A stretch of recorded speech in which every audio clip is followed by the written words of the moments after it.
Well, I can see it behind my head. Hello, Tom. And I'm showing that we are live. I'm waiting for the TV behind me to switch from Red 5 Network to us. And somebody driving by. Yes, they are. You can put your headphones on today. And we got, of course, Luna Girl and the Dragon Buddy in the chat. Oh, there we go. Okay, we're live now. Yeah, it just came behind me. Well, wrong shoulder. I like that. See that shoulder there? You yeah. Look at the screen. Yeah, I see it. I can see the TV. Yeah, I know. That's why I do that now, just so I have that on, so I can see it go. Oh, okay. That way I don't have to. We have to go. Are we fucking live yet? Well, you know. So, how was your sleep? That's good. As short as fucking possible, right? Yeah. The fuck is it with us? We can't fucking sleep past fucking 11 now. All of a sudden, I know. Or 12. I mean, 11 today. It was like 11:50 something. Yeah. Yeah. Here. Yeah. Obviously it's almost fucking 3 on the east. Uh-huh. Oh gosh. So how are we all doing? Do we have any? Was there anything we need to correct from this morning? I don't remember. I don't fucking recall. Do you recall? I don't recall. No, because I think we got everything covered. Down here, I forgot to click the little button here. Where is it? Not 120. We're on episode 121. There we go. Yeah. All right, well, let's get on the other side of the show and look at this bitch rolling. Yeah, sounds good to me. Since it goes brand. This podcast is part of the Red 5 Network. For more Red 5 Network podcasts, visit red5network.com. It didn't even. Well, that was cool.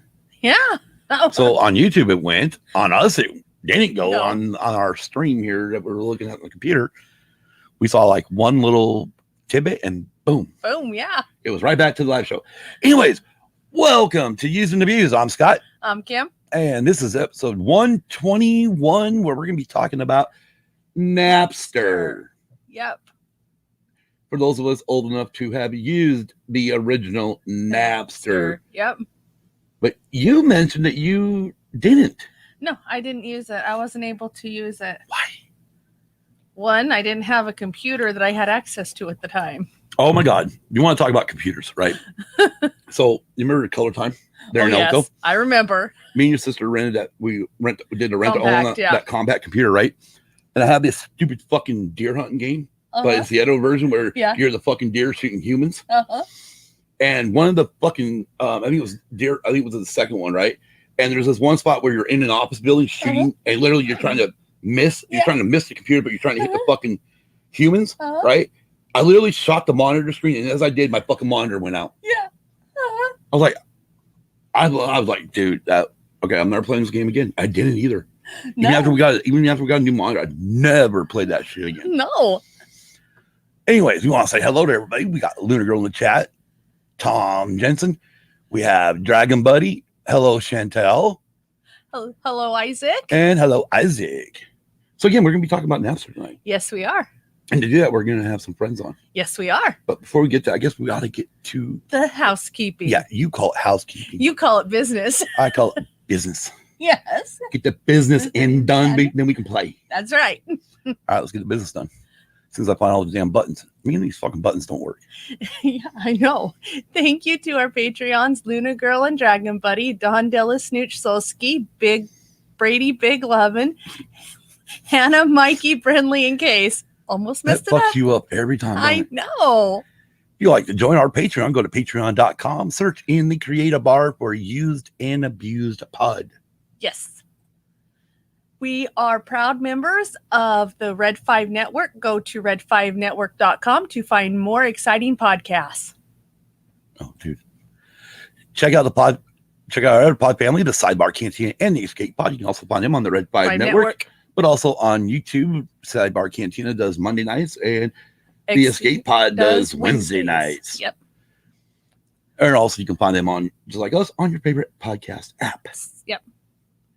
Also, check out Swede Studios, Big Swede's Excellent Adventure, and Tactical Swede, only on YouTube. Yes. You wanted to know if we need to correct something. We are going to tell people about another channel that we came across. Okay, yeah, but that was Yeah, well, that was because I mentioned it this morning. Let's get through the business first, and we'll jump on it. Okay. That's what she said. Don't forget to smash that like button. And if you are new to the channel, click subscribe, then click the bell to be notified when we go live and upload new videos. Dude, I think the Empire just came. Yeah, that's what I'm thinking. You can find Using Views on Facebook, Instagram, Twitter, and Tumblr. Even though really don't post shit to Tumblr. Yeah, it's there. It is. Our email is usedandabusedpod@gmail.com and is spelled out A-N-D. Really? Is that how you spell and? Yeah, that's how you spell and. Wow, didn't know that. I just learned something. I'm almost 50 years old and I just learned how to spell. No, I was joking. Using Views is on, fuck. Yep. I just told you. Our website is usedabusedpod.com, all lowercase. There you can find links to all of our episodes, link to our YouTube videos, link to our merch store, link to our Patreon under the donate button, and you can also leave us a message. Also, if you click subscribe on there, you will be notified by email when any new audio-only episodes are available. In other words, once I produce or put up the audio version of the show, which is not the live show that we do here on YouTube, nope, you can listen to it straight from our website. Yes. Again, usedabusedpod.com. Go to tpublic.com and search for Used Abused Pod for our merch store. There are t-shirts, tanks, hoodies, face masks, onesie, coffee mugs, etc. So how is everybody doing on a... Oh, wait, I need to take that off the fucking screen. Jesus Christ, I'm jumping the gun here. Yeah, you were. How's everybody doing on this Tuesday evening, the second day of the work week? Yeah. This motherfucker should be spiked. I don't think I did that. I know you didn't, but it should be. Okay. Oh, wait, we ain't got no alcohol. Damn it. Can't spike it if you don't have it, right? That's true. Oh, fuck. Oh, DB says technical difficulties. Leonard will return in a minute. Well, you know what? What? Okay, so you brought it up real quick. So yeah, we found a new YouTube channel. I mentioned it this morning, and then we didn't finish. We didn't finish it.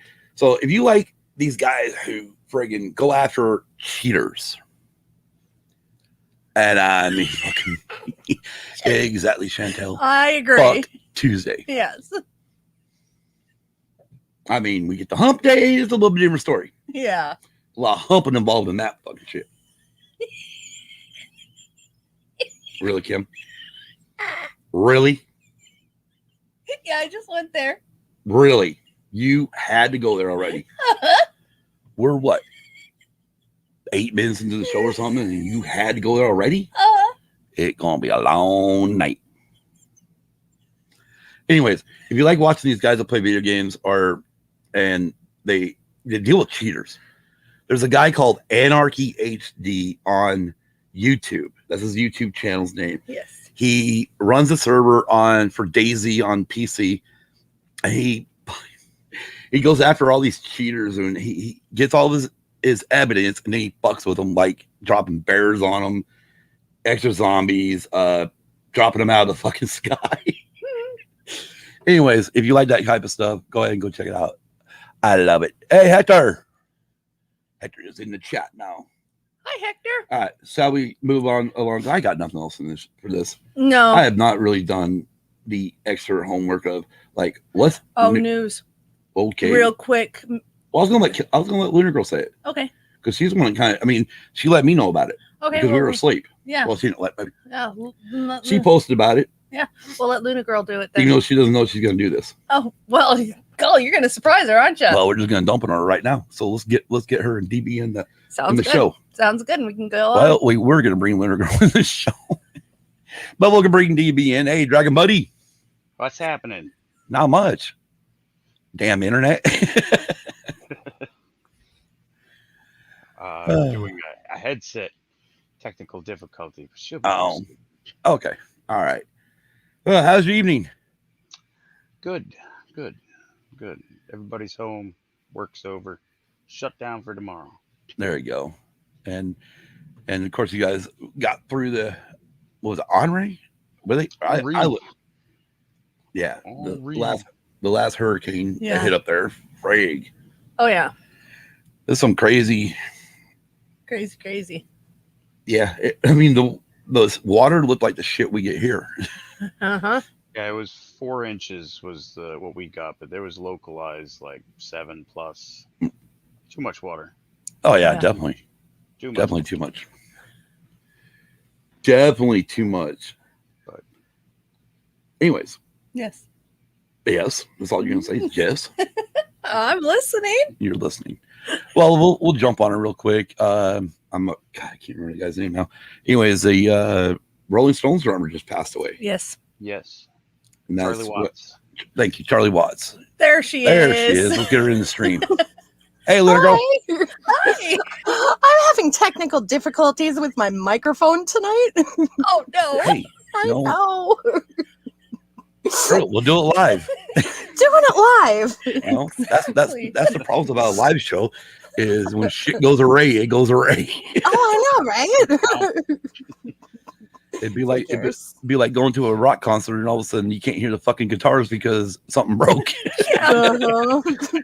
or their batteries went out on their wireless. Oh, absolutely.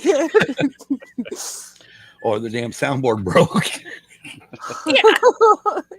Thank God that's not ever happened for any shows I've been to, but you know, you hear some crazy shit. Oh, definitely. Oh gosh. But yeah, we were just talking about the death of Charlie Watts. Yeah. Yeah, that was a bummer. Yeah, it really is. I mean, because it really, you know, I know like for our generation, you know, for the whole Gen X generation, it's getting to that point now where all of our favorite artists are getting up there in age. Yeah. I mean, Charlie Watt, I think, was 80 years old. Yeah.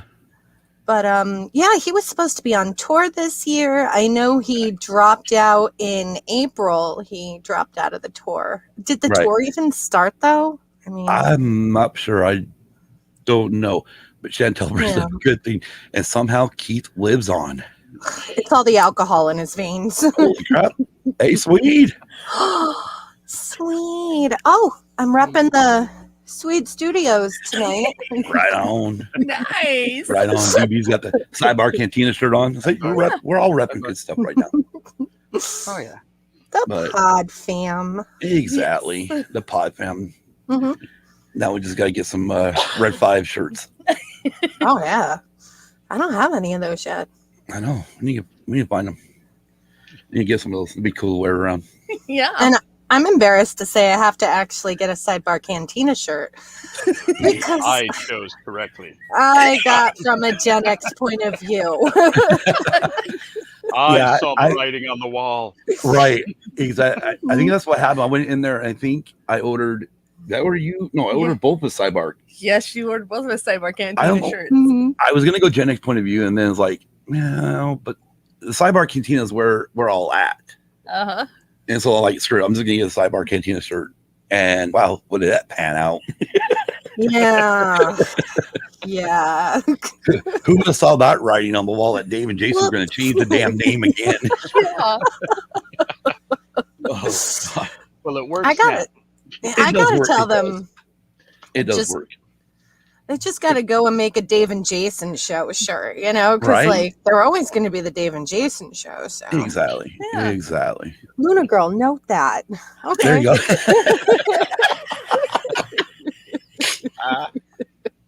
Well, that's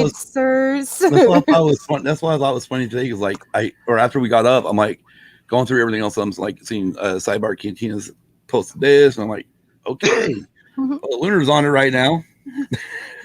She's promoting us big time. What? Did we happen to drop the AC? Did we drop the AC? Yeah. Well, I think it's running. Did we drop the temp, I meant? You mean down? Yeah. No. I think it's still at 77. It's getting awfully toasty in here. Well, it's because all the fucking lights.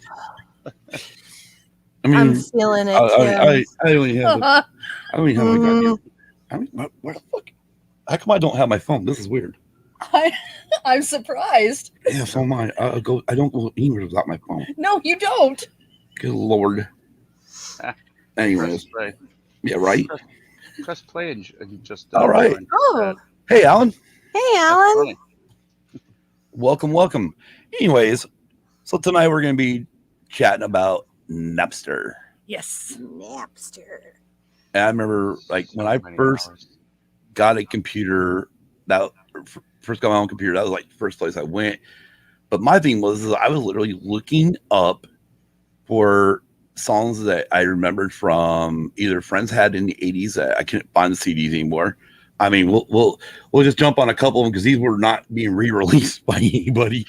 But like as they call the obscene trucker songs, which include like the rodeo song, I don't give a fuck, got to hear in my truck, I'm off to rodeo. Right. or she's a vibrator queen. Yeah. Oh yeah. Hey, ACDC, try it, you'll see. Guaranteed to make you cream in your jeans. Sorry, I killed there.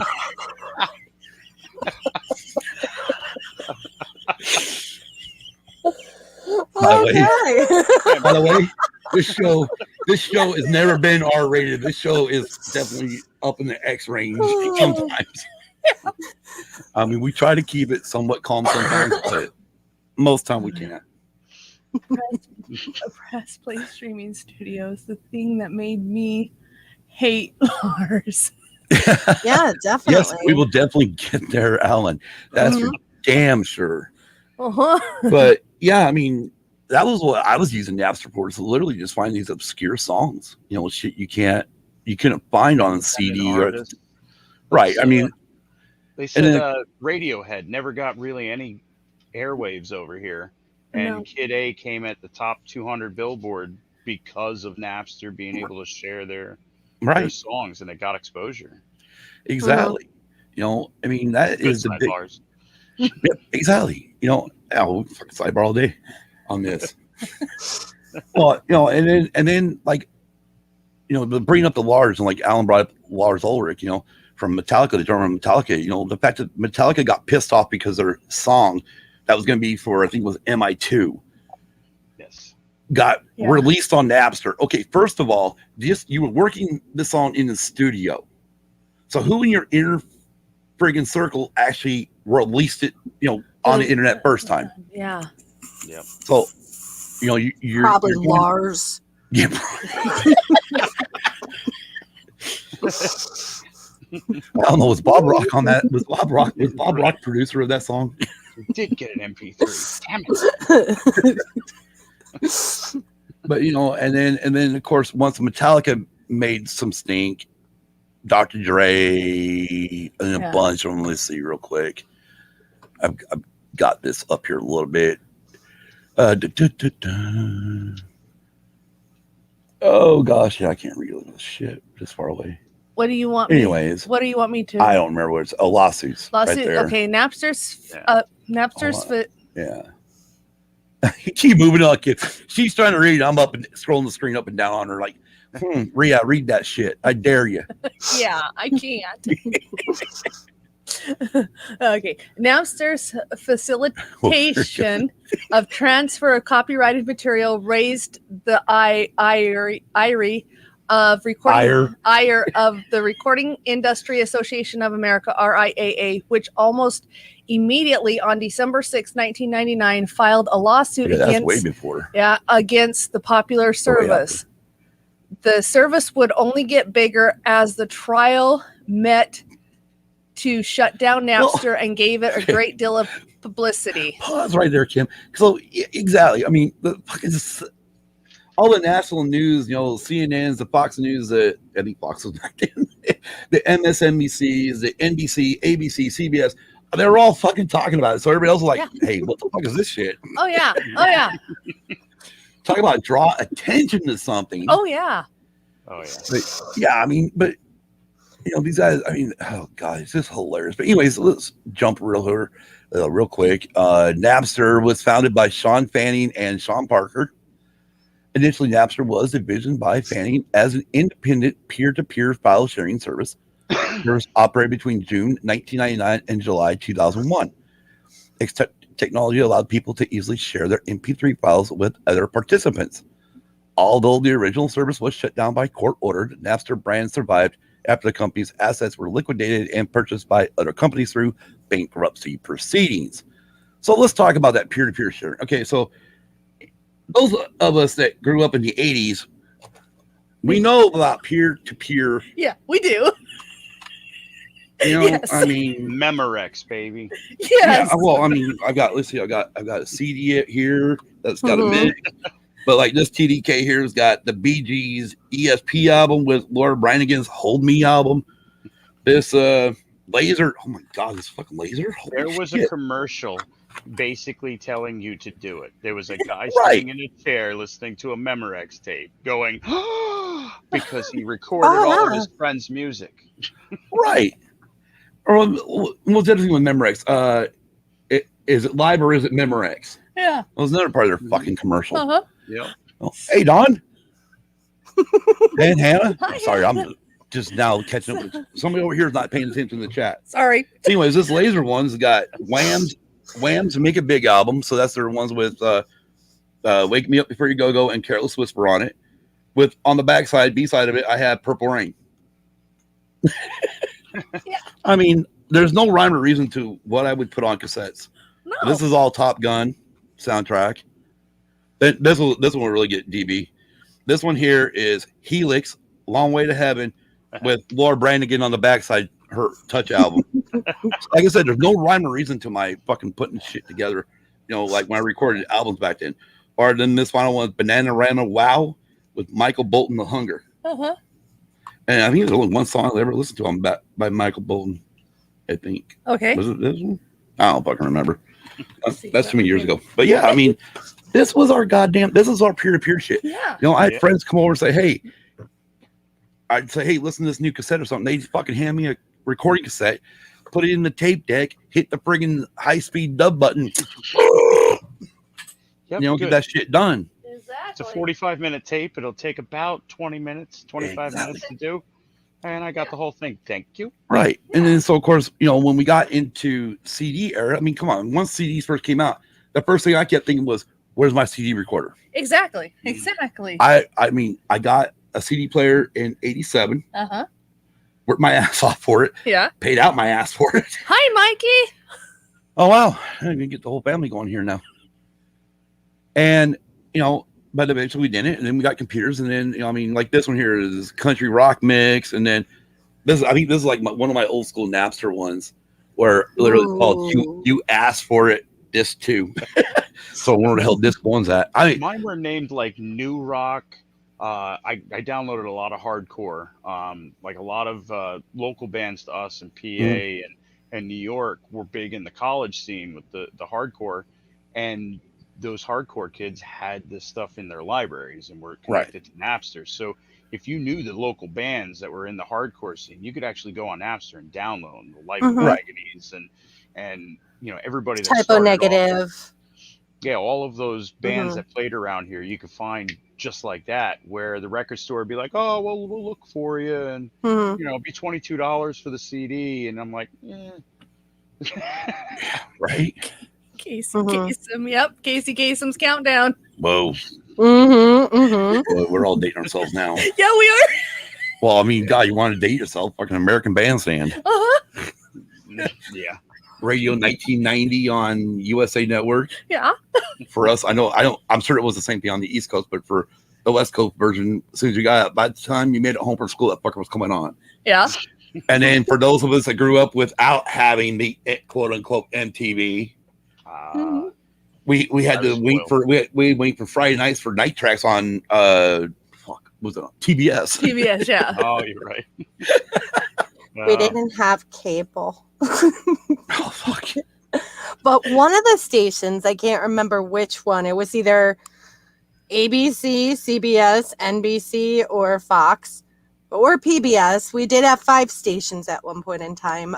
Somebody at midnight on, I think it was Friday nights, possibly Saturday night, they would play like the top 10 videos.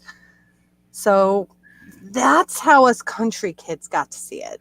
Right. I had MTV, Headbangers Ball on Saturdays. Just waited for it. Like, oh, no like, shit, they're right? playing Creator. They're playing Creator. I remember I went to stay the night at a friend's house, and they obviously about a mountain. They had one of those big ass fucking ditches out in the fucking yard. And oh my god, I stayed the night on a Saturday night waiting for Headbangers Ball to come on. Finally, to really actually watch a live version of the show, and yeah, fuck. I was like, spent a lot of time with Rick Rackman, man. Exactly. Even down to when he went with Metallica and cut his hair, and you were like, "What's going on with metal?" the fucking Load album. What did you guys do to metal? How can you do this with the hair when you've got that? Here, let's sidebar real quick. So after the Metallica episode that we did on the 30th anniversary of Black Album, you're gonna tell on me. I literally put on the fucking Load album for Kim. Yeah. And what I did first is I actually went down to the song Mama Said. That's that fucking country song pretty much on the Load album. Played that for Kim. And she's doing shit on her phone, she's like digging the songs, bouncing her head a little bit. And then she decides to look up to see who the artist is. And then her facial reaction was, yeah, it was priceless. It was not the Metallica I remember. So then I went back.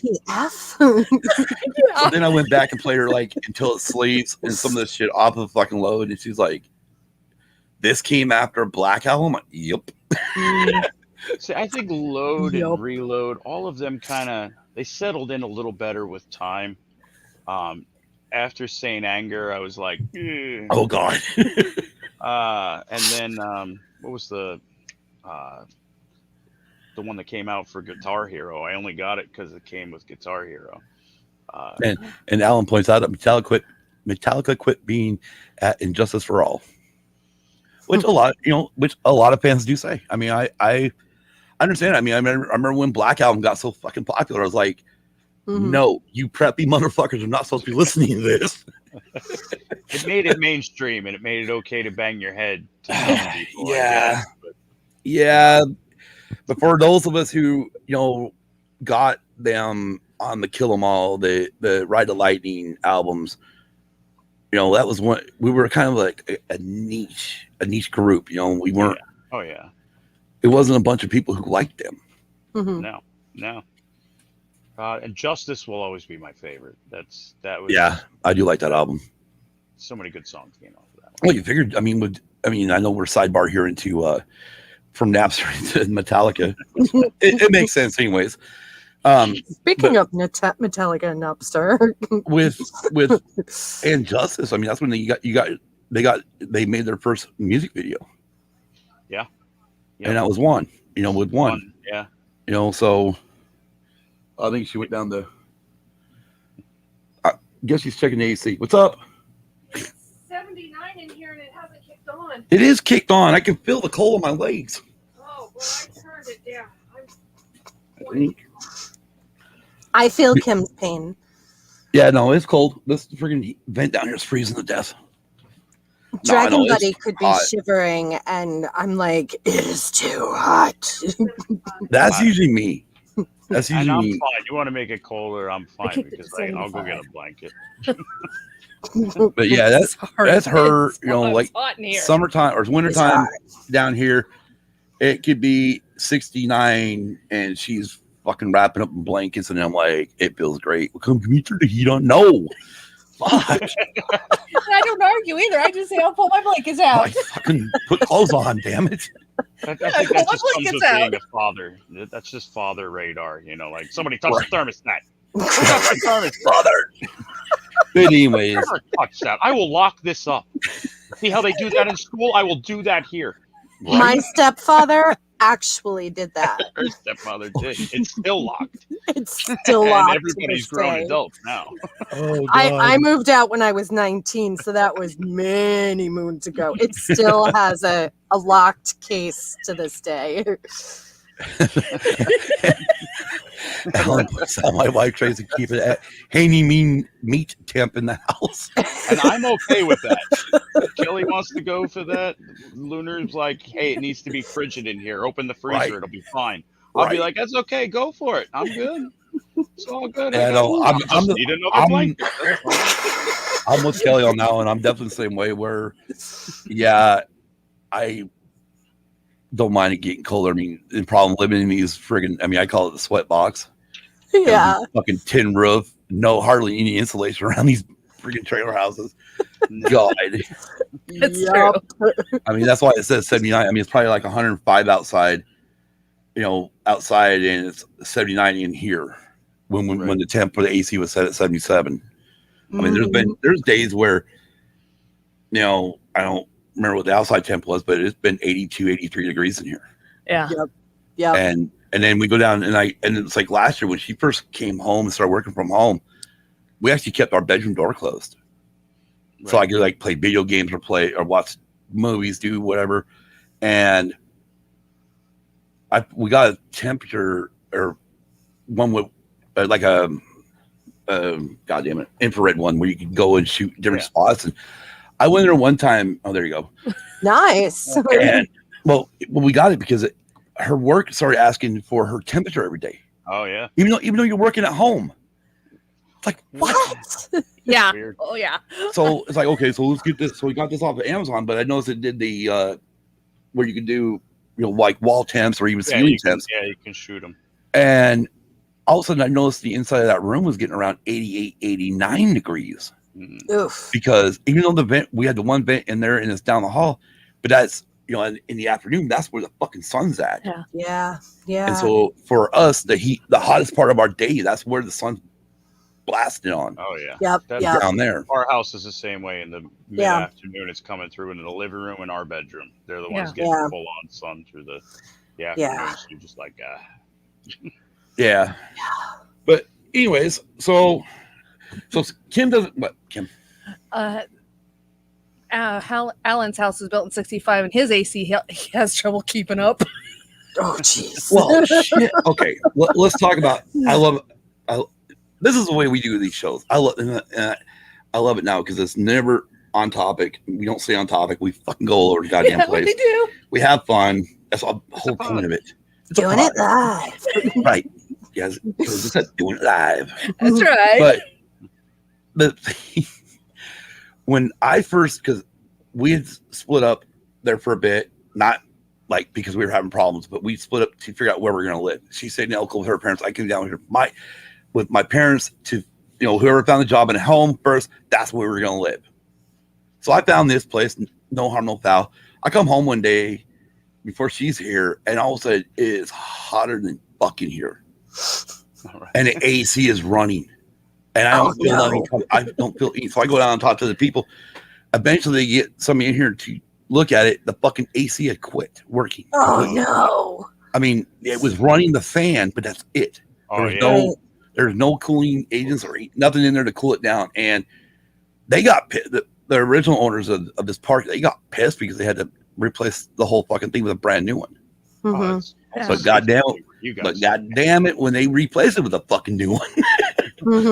It felt golden for a long time. But I mean, it's just that, we got the white light straight up here blaring down on us, for the pod. And it's just, it's typical. Plus, I'm wearing a black shirt. She's wearing these shirts are not. Well, you live on like the doormat of hell, kind of. Like it's not hell, but it's not. Yeah, I mean, I can agree with that. But you're definitely looking in the living room. Actually, I kind of put it this way. If you go to Guns N' Roses, usually from 1, the very first track right next door to hell. Right, exactly. There you go. Yes. That's Yuma. You know where that is on a map. Yeah. Yeah, we are. I mean, if you go like straight west of us, we're probably 5 miles from the Colorado River that actually makes the border for the United States and Mexico. Right. Yeah. Right. But if you go south of us, I think we're 8 to 10. No, we're like 10 miles away from the border.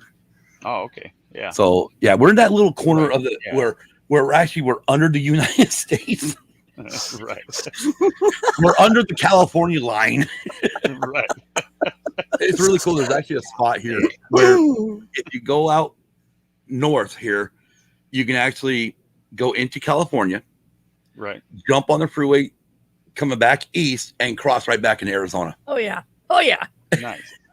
So I mean, so of course when she makes a couple or like last year or something, she was like griping and going, God, I just want to get the fuck out of Arizona. So my parents came in, we all jumped in the vehicle, went out, crossed the state line, back in Arizona. So now you've been out of Arizona.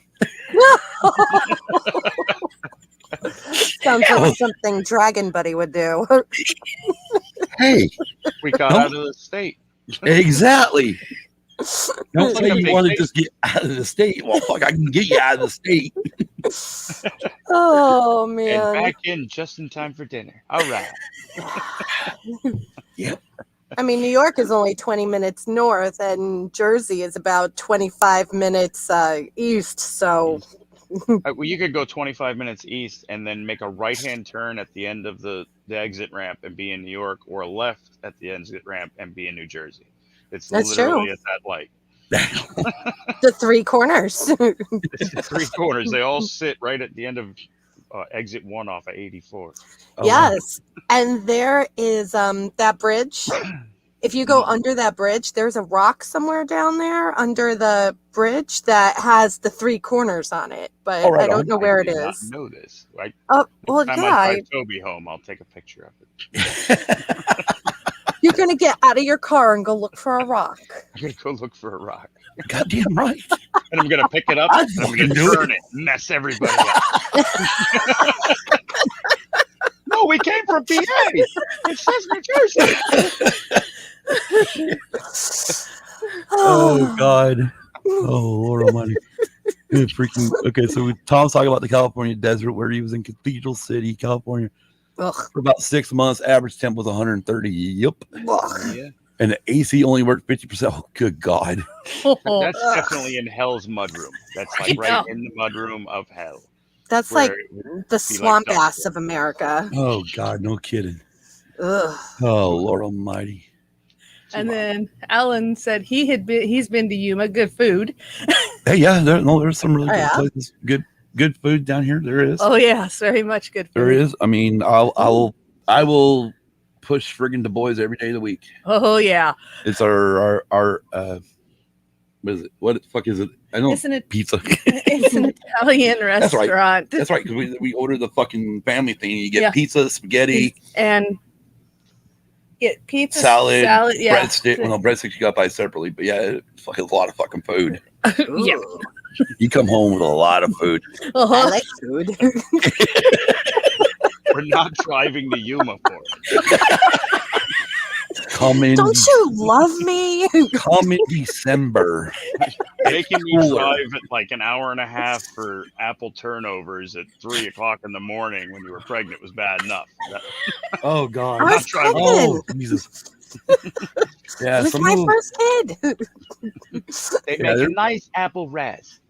Yeah, I moved, took my family to Oregon at the time. Hannah wasn't born yet, and her mom all of a sudden, like 1 or 2 in the morning, started craving fucking McDonald's, and I'm like, we are not gonna find any fucking McDonald's. You're gonna have to wait till morning, or you're actually gonna have to wait till lunchtime because back then they didn't serve breakfast, or they didn't serve hamburgers during breakfast time.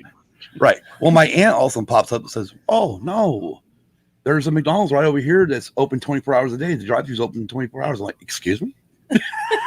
Yeah. Let's go.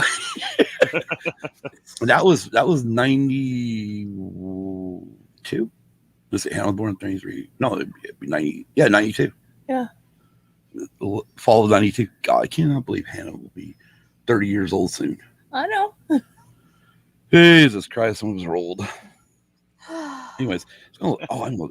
Find your weather app, Kim. Find my weather app? Yeah, okay, I don't remember. I was going to look up something. I don't remember what it was. But let's get back into.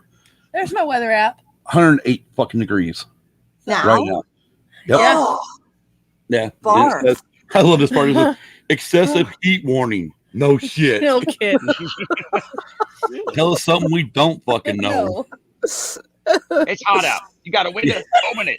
Oh, there you go. The excessive heat warning does not expire until August 27th at 8 p.m. That's this whole week. Like, welcome to Arizona. That was the warning they got in April. It's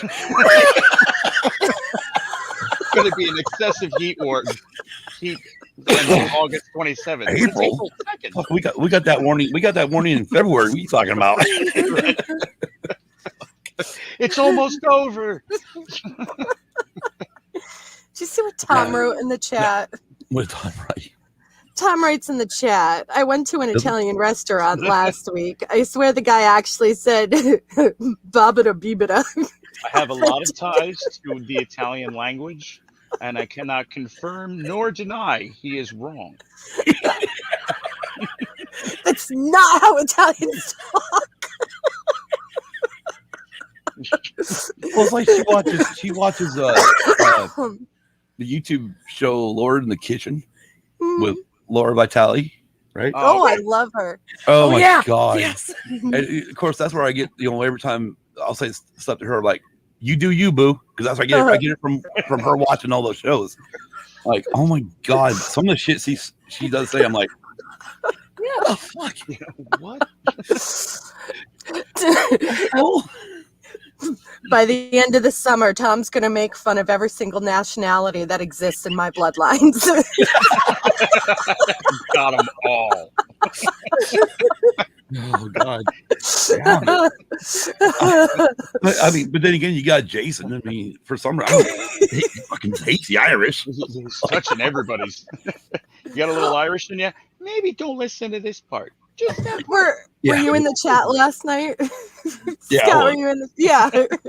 I'm like, hey, I don't know about you guys, but I'm Irish. And then Dave's Irish. And everybody's Irish. I'm like, that's why I put the deal in the chat with the knives. I'm like, I think the knives need to make an appearance when they get back together again. And then Stumbly's mentioned, no, it should make an appearance tonight. It's okay though, because we're all family and we all love each other. So. Well, it was just like to bounce off that, this is like when Jason mentioned that they're going to do the 30th anniversary of Sonic the Hedgehog, which was just released just a little bit after the Sega Genesis. So I go look them both up, and I'm like, no, dude, Sega Genesis was released in North America in 1989, and Sonic was released in 91. That's a fucking 2-year gap. Yeah. Oh yeah. For me, that little bit would have been 6 fucking months. Yeah, I remember. When my friends got Sonic, then I cared about the Sega. When it before Sonic, it was like, I got a Nintendo. It's better. Right. Sonic came and it was like, All right. Actually, we had the Sega first. We should save this for next Monday, huh? I know. Well, yeah, but we're all not live on there. I know. See, Dave and Jason might as well just bring us all in live. If you guys want to talk about Sonic, join us in the live chat at the Sidebar Cantina on Monday. Exactly. Anyways, let's get back to Napster. I was like, guys, Napster raised everybody's stamps. Stupid Lars. Oh God. I was so me now. I was so fucking when that shit started with Lars and Metallica, I was so fucking pissed. And then I thought I wish I could find it. I wish I knew where the video was, or I don't think it's on YouTube anymore. Or it was never on YouTube, but Motley.com for Motley Crue, they fucking released this video because they had worked with the guys that did the Disaster cartoon movie. Mm-hmm. Okay. And they did Motley Crue's Hell on High Heels music video, which is all fucking cartoon. But at the same time, they did this fucking cartoon thing where the crew was talking about Lars Ulrich and Metallica going after Napster. And at one point, Nikki Sixx literally just started talking about, well, that's what our fans have done since the 80s. They like I said before, I had friends who like, dude, you got fucking girls. Okay, record it for me. Yeah. Or, you got Dr. Feelgood, record it for me. Mm-hmm. Oh yeah. Or I would go, hey, look, you got new fucking Slayer Hell Awaits, record it for me. And then 4 months later, I'd buy the fucking wheel. Finally, when I could find it, I could buy it. Mm-hmm. Mm-hmm. It never stopped my purchase of music. I downloaded tons of songs, but I also spent tons of time buying actual cassettes and CDs and building a library that was huge. I mean, it was huge. 100 times more than what I downloaded. My cassettes are dwindled compared to what it used to be, but that's because once CDs came in, it was a thing. And I mean, shit. All right, I apologize everybody for the shakiness of the camera, but we'll turn this bitch for just a minute. Oh god damn it, we're attached. Never mind. Yeah. Yeah, you can. You can see it. Those are the black ones right there. 1, 2, 3, 4, 5, 8 freaking cases of fucking CDs. Yeah, nice. Oops, I knocked Kim off camera. Oh, that's okay. Well, no, it's not okay. Fix camera, get back on. And that's not on. That's just. Oh no, we got 2 little ones over here. We've got, and then we got all these. Then all the newer ones, all the new ones we bought either Goodwill or picked up online, are still in their fucking jewel cases because now I hate them fucking books. Yeah, exactly. So. But yeah, I mean, good God. All of our music ended up being ripped to. Like my cassette collection was hundreds of cassettes. Hundreds. It was all destroyed in a terrible furnace accident where the furnace kind of blew out soot and it hit my entire tape collection. And we were together then. You need to be saying our, because about 50 of those 500 cassettes were mine. So yes, 1/10 of what was destroyed was ours. Yeah. Yeah. The rest were all mine. That's not how it works, though, right? Oh, no. I'm aware. That's why it's our digital music. I have a terabyte at 1 point something terabytes of our music. The minute we fucking say I do is the minute it becomes ours, what's yours is mine, and what's mine is mine. So we weren't married then. We have all this our shit in here, but there's nothing in here. It's mine. Right. You love this look she's giving me. Until I get my TV, then it's my TV. Oh yeah. Exactly. What? Well, that's why I spent so much time on Napster. That's why I spent so much time on Napster, is to download so much more music for us. There you go. So this one I do. That's not what happened. You had like 10 ripped CDs that you wanted, and I had like 3 that we had to fit in between yours. Driver chooses the music. The passenger shuts their cake hole.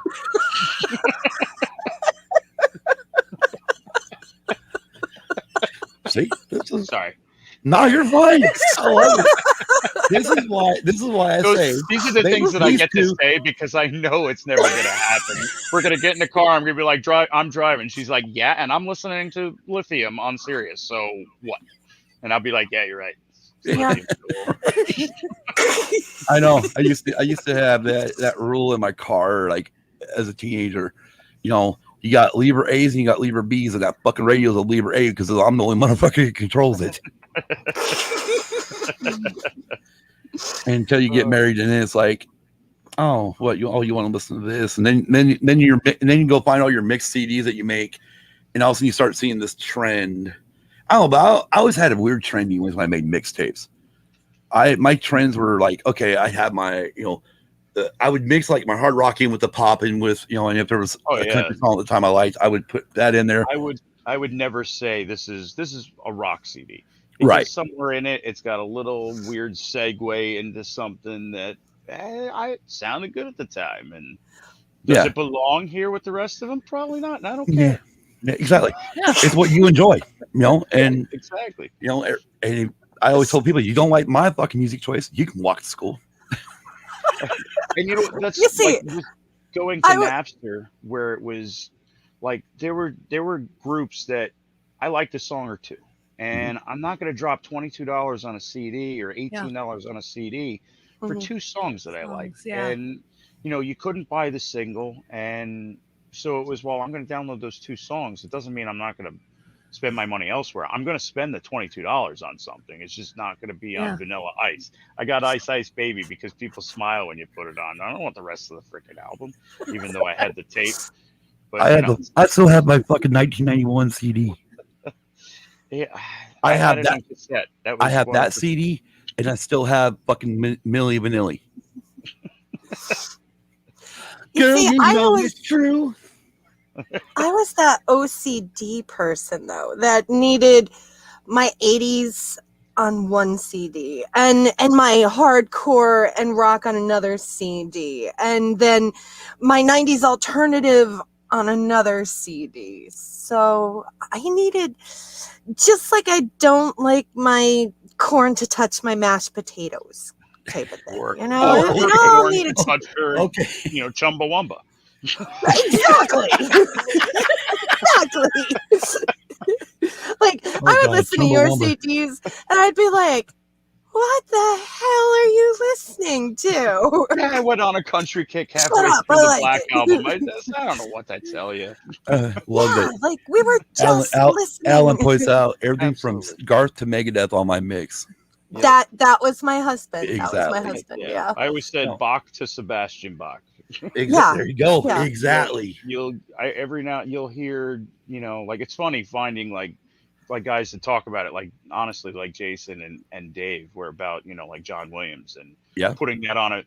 I thought you kind of, people looked at you goofy for putting that in a mixtape or whatever. And I'd have some, well, screw that. The Imperial March is awesome. I put it in here and segue into, a Slayer song sometimes that just worked out right. It did. So it's funny finding people. They were like, "Oh, you put John Williams in your tape or your mix? That's pretty cool." I'll tell you, for me, for like making mixtapes and shit, the best thing that ever was created was when I know Pioneer probably wasn't the first, but when they had that fucking 6-disc magazine CD player, I owned one of them things and got it. You could program all. I mean, you literally just. Take songs that you want, and if you're doing like a full, like, let's say it was like me, I was making a Motley Crue mixtape with somebody, I could literally take all these albums and go, okay, let's put this on here, and sometimes create your own goddamn set list. Oh yeah. You'd be like, now this is what they should be playing and how they should be playing it. Exactly. Yep. But yeah, I had an S10 with an extended cab. And in the extended cab, I had a kicker box with 2 12s, 2 mid-range, 2 tweeters, 800 watts pushing it, and a 5-disc changer under the seat. So, yeah, it was, where do we thump? Yeah. The music is music. I need this. Exactly. Well, that was the thing, like, in the small town of Battle Mountain, my first owned vehicle was a Chevy Citation. Put in the friggin' tape deck. And of course, I had the cassette adapter for fucking CD player when I needed it. Yep. But mainly because I made everything on my cassette tapes for my mixes. I'd put everything together, and then I had I don't even remember what the hell I had for an EQ, but I had my EQ, my amp, and then I think I had 8-inch woofers in the back. And when you're driving around town and all of a sudden you're fucking thumping George Strait, you've done something right. Absolutely.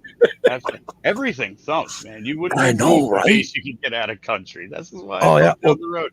And then you open the door, and they're like, "What the fuck?" Yeah, I saw you. You were about to rap, right? Exactly. Or oh god, what was it? Bass Boys. I think it was a band or a group called Bass Boys. They released this.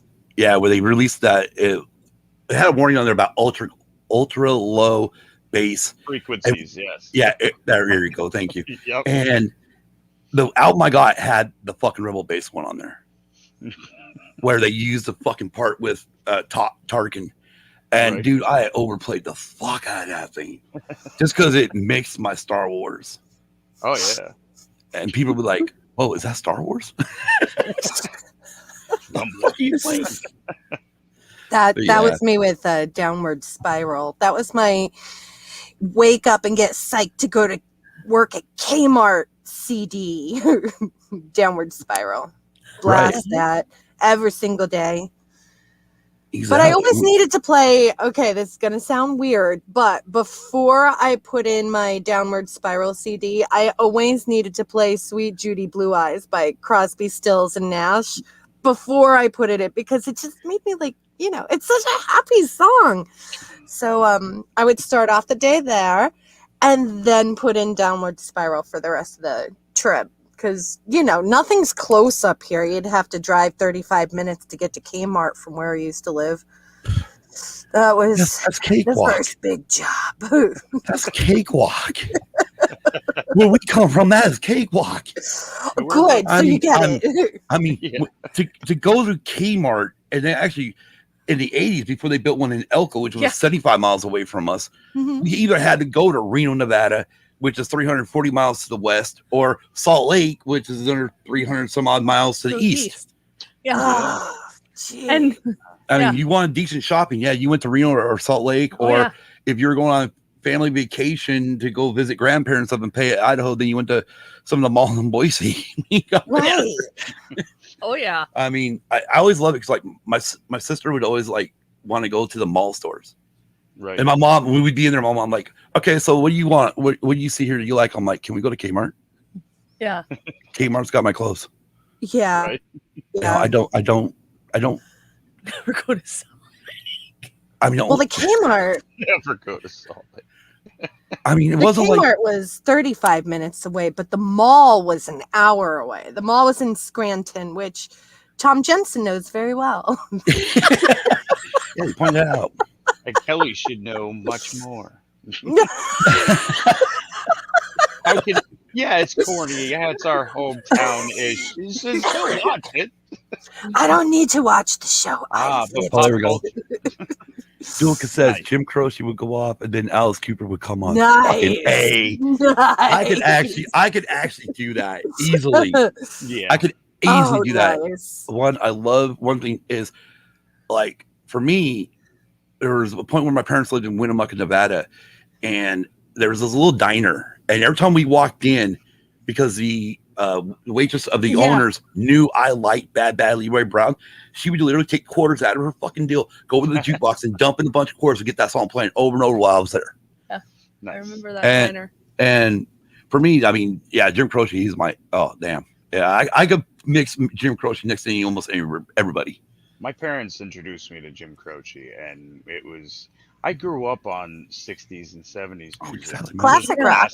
Yeah. Well, I mean, well, it depends, because right now our music is classic rock. But shut up. Yeah, right.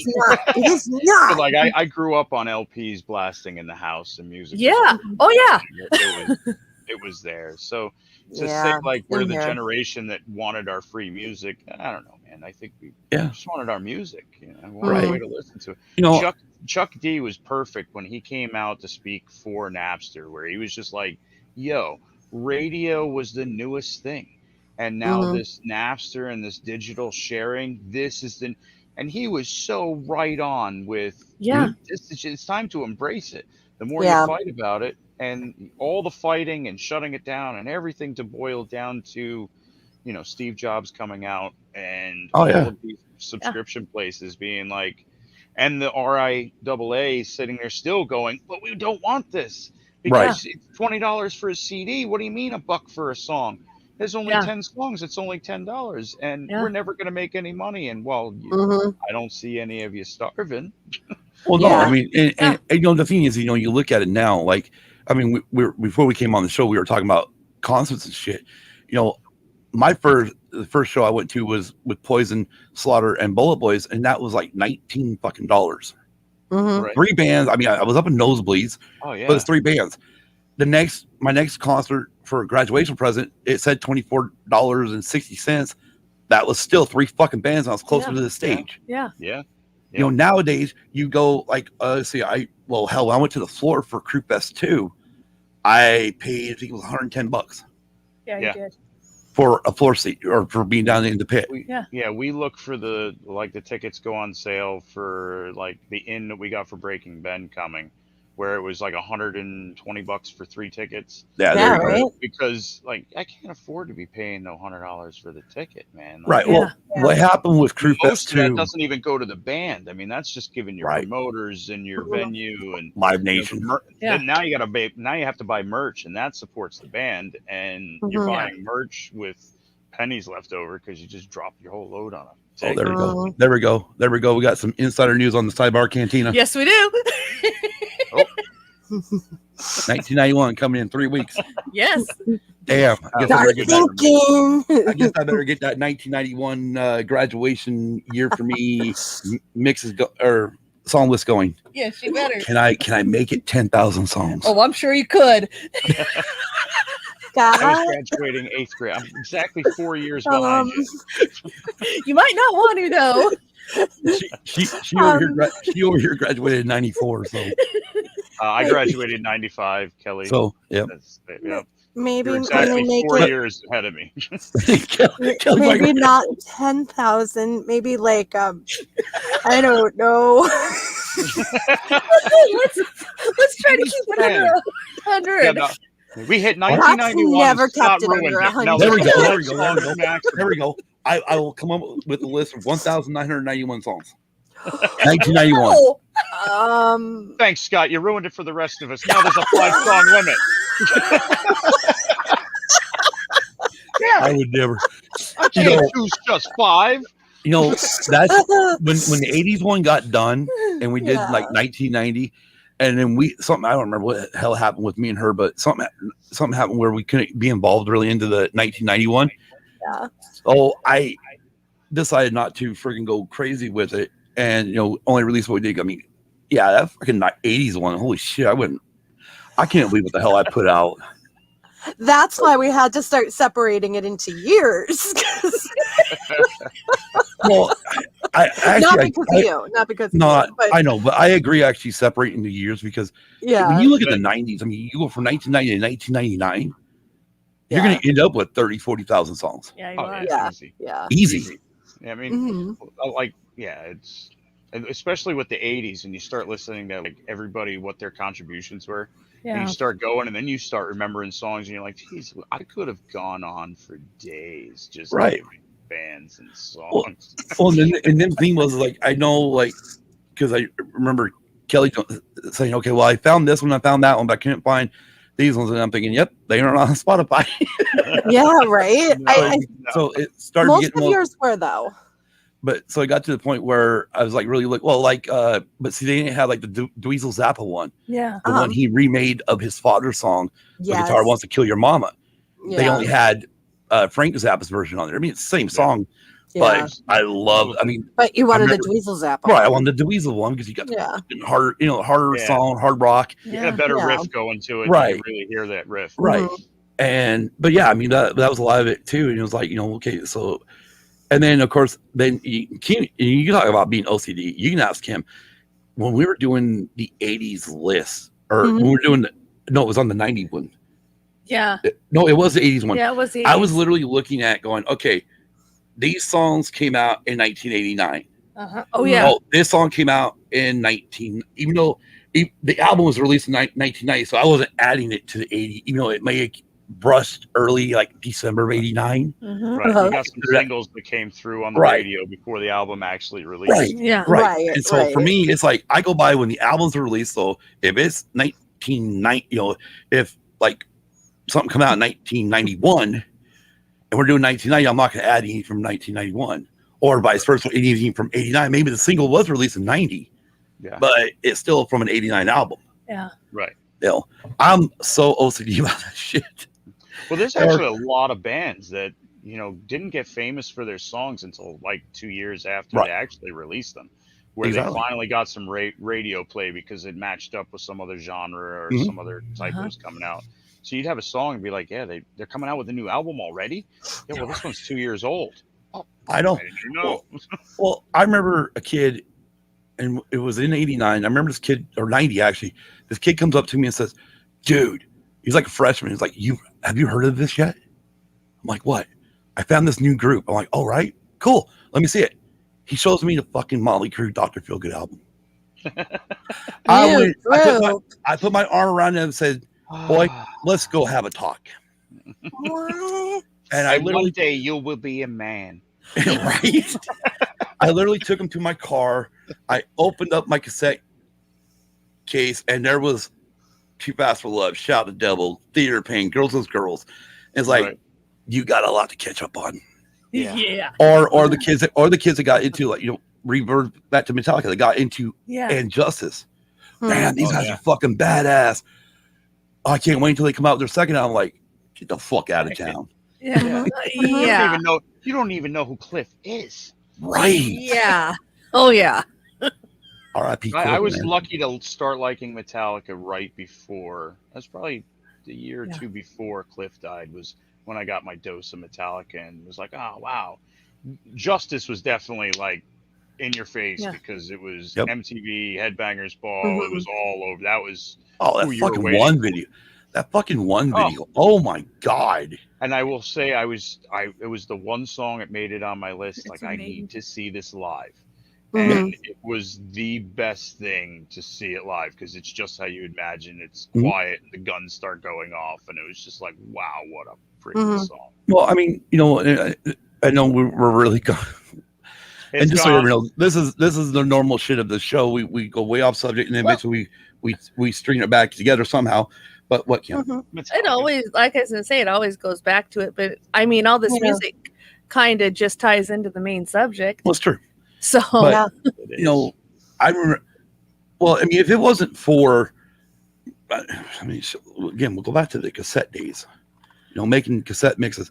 A guy made me a cassette mix that got me into. Eventually, got me into Kiss. Got me into Quiet Riot, Twisted Sister, Alice Cooper, Crocus. You know, all these different fucking bands. And then he also included. Let's see what. I think he put Scandal on there with Warrior, the song Warrior. Yeah. I mean, all these freaking songs. Had he not done that, we lived in a small town of Battle Mountain, Nevada. Our only access to a radio station was KWNA out of Winnemucca, which played country music. That's it. Minus, they would put Elvis Presley on there. And of course, as I'm thinking, God, just don't let me be old enough the day Motley Crue shows up on country radio. Just don't. I'll lose it. We had one rock station that you could kind of get in on a clear day, and it was 99.1 on a good day up in Pleasant Mount. It was 99.1 and it was out of Binghamton, New York, and that was when bye Hannah, have a good night at work, kiddo. Her last night. Oh, Hannah, it's her last night. Extra special night. Yep. Away from her babies, and then she'll be home all the time with her babies. Yes. Nice. God, Tom doesn't like country. That's terrible. You know, there are a lot of people that don't like country either. Hey, Kelly's they got some good there's some good catchy songs out there. Oh, I'm really all about 90s country. 90s country is really good. And there's some today that I'll still listen to. That's right.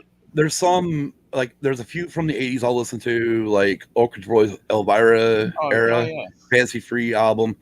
I will definitely listen to Patsy Cline and Hank Williams. Yeah, I love that. I love that old school country, you know, even Loretta Lynn. Oh, yeah.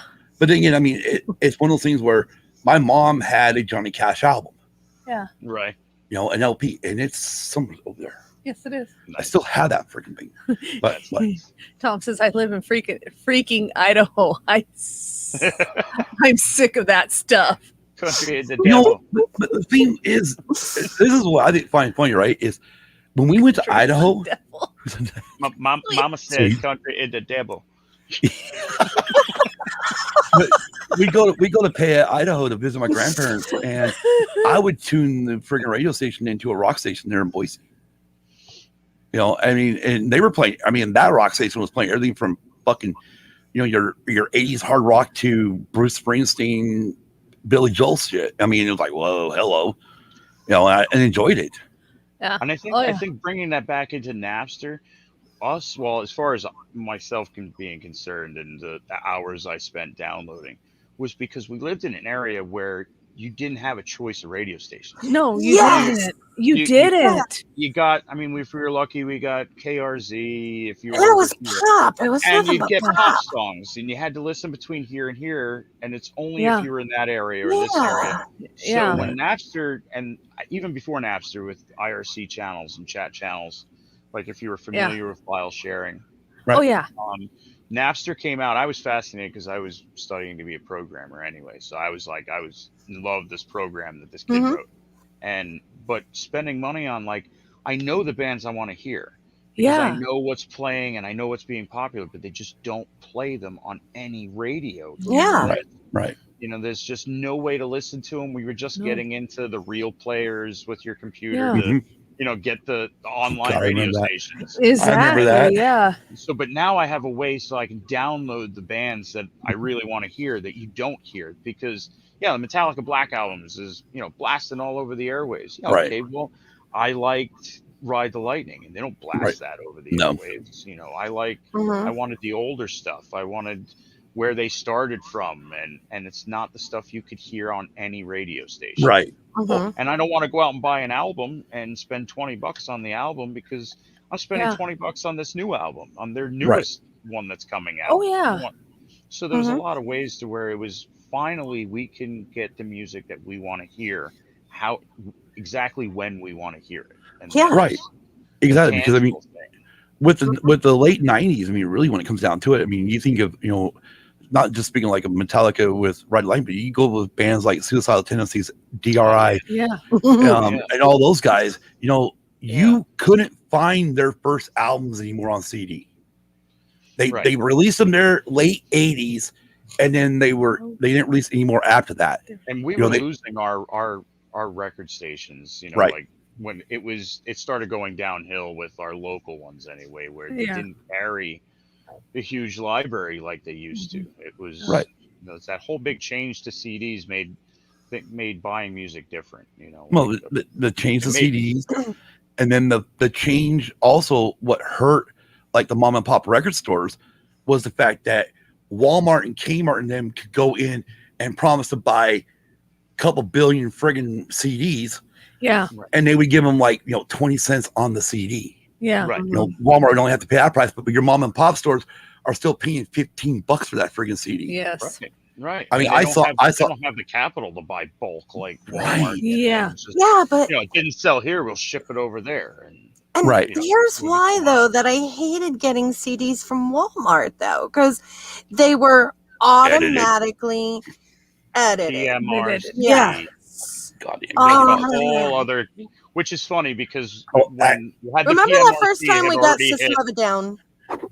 Oh, exactly. When they first PMRC came out, had already hit in the mid '90s, and then when Napster was out, Al Gore came out there and was like, let's teach you about stealing and how stealing is wrong, and you wouldn't go into somebody's house and steal their CD. Why would you go and record the CD? And it's like, sit down. Yeah, leave it to him. Yeah, leave it to him to mention that when his wife was the one that was ahead of the damn PMRC. The Washington wives. Oh God.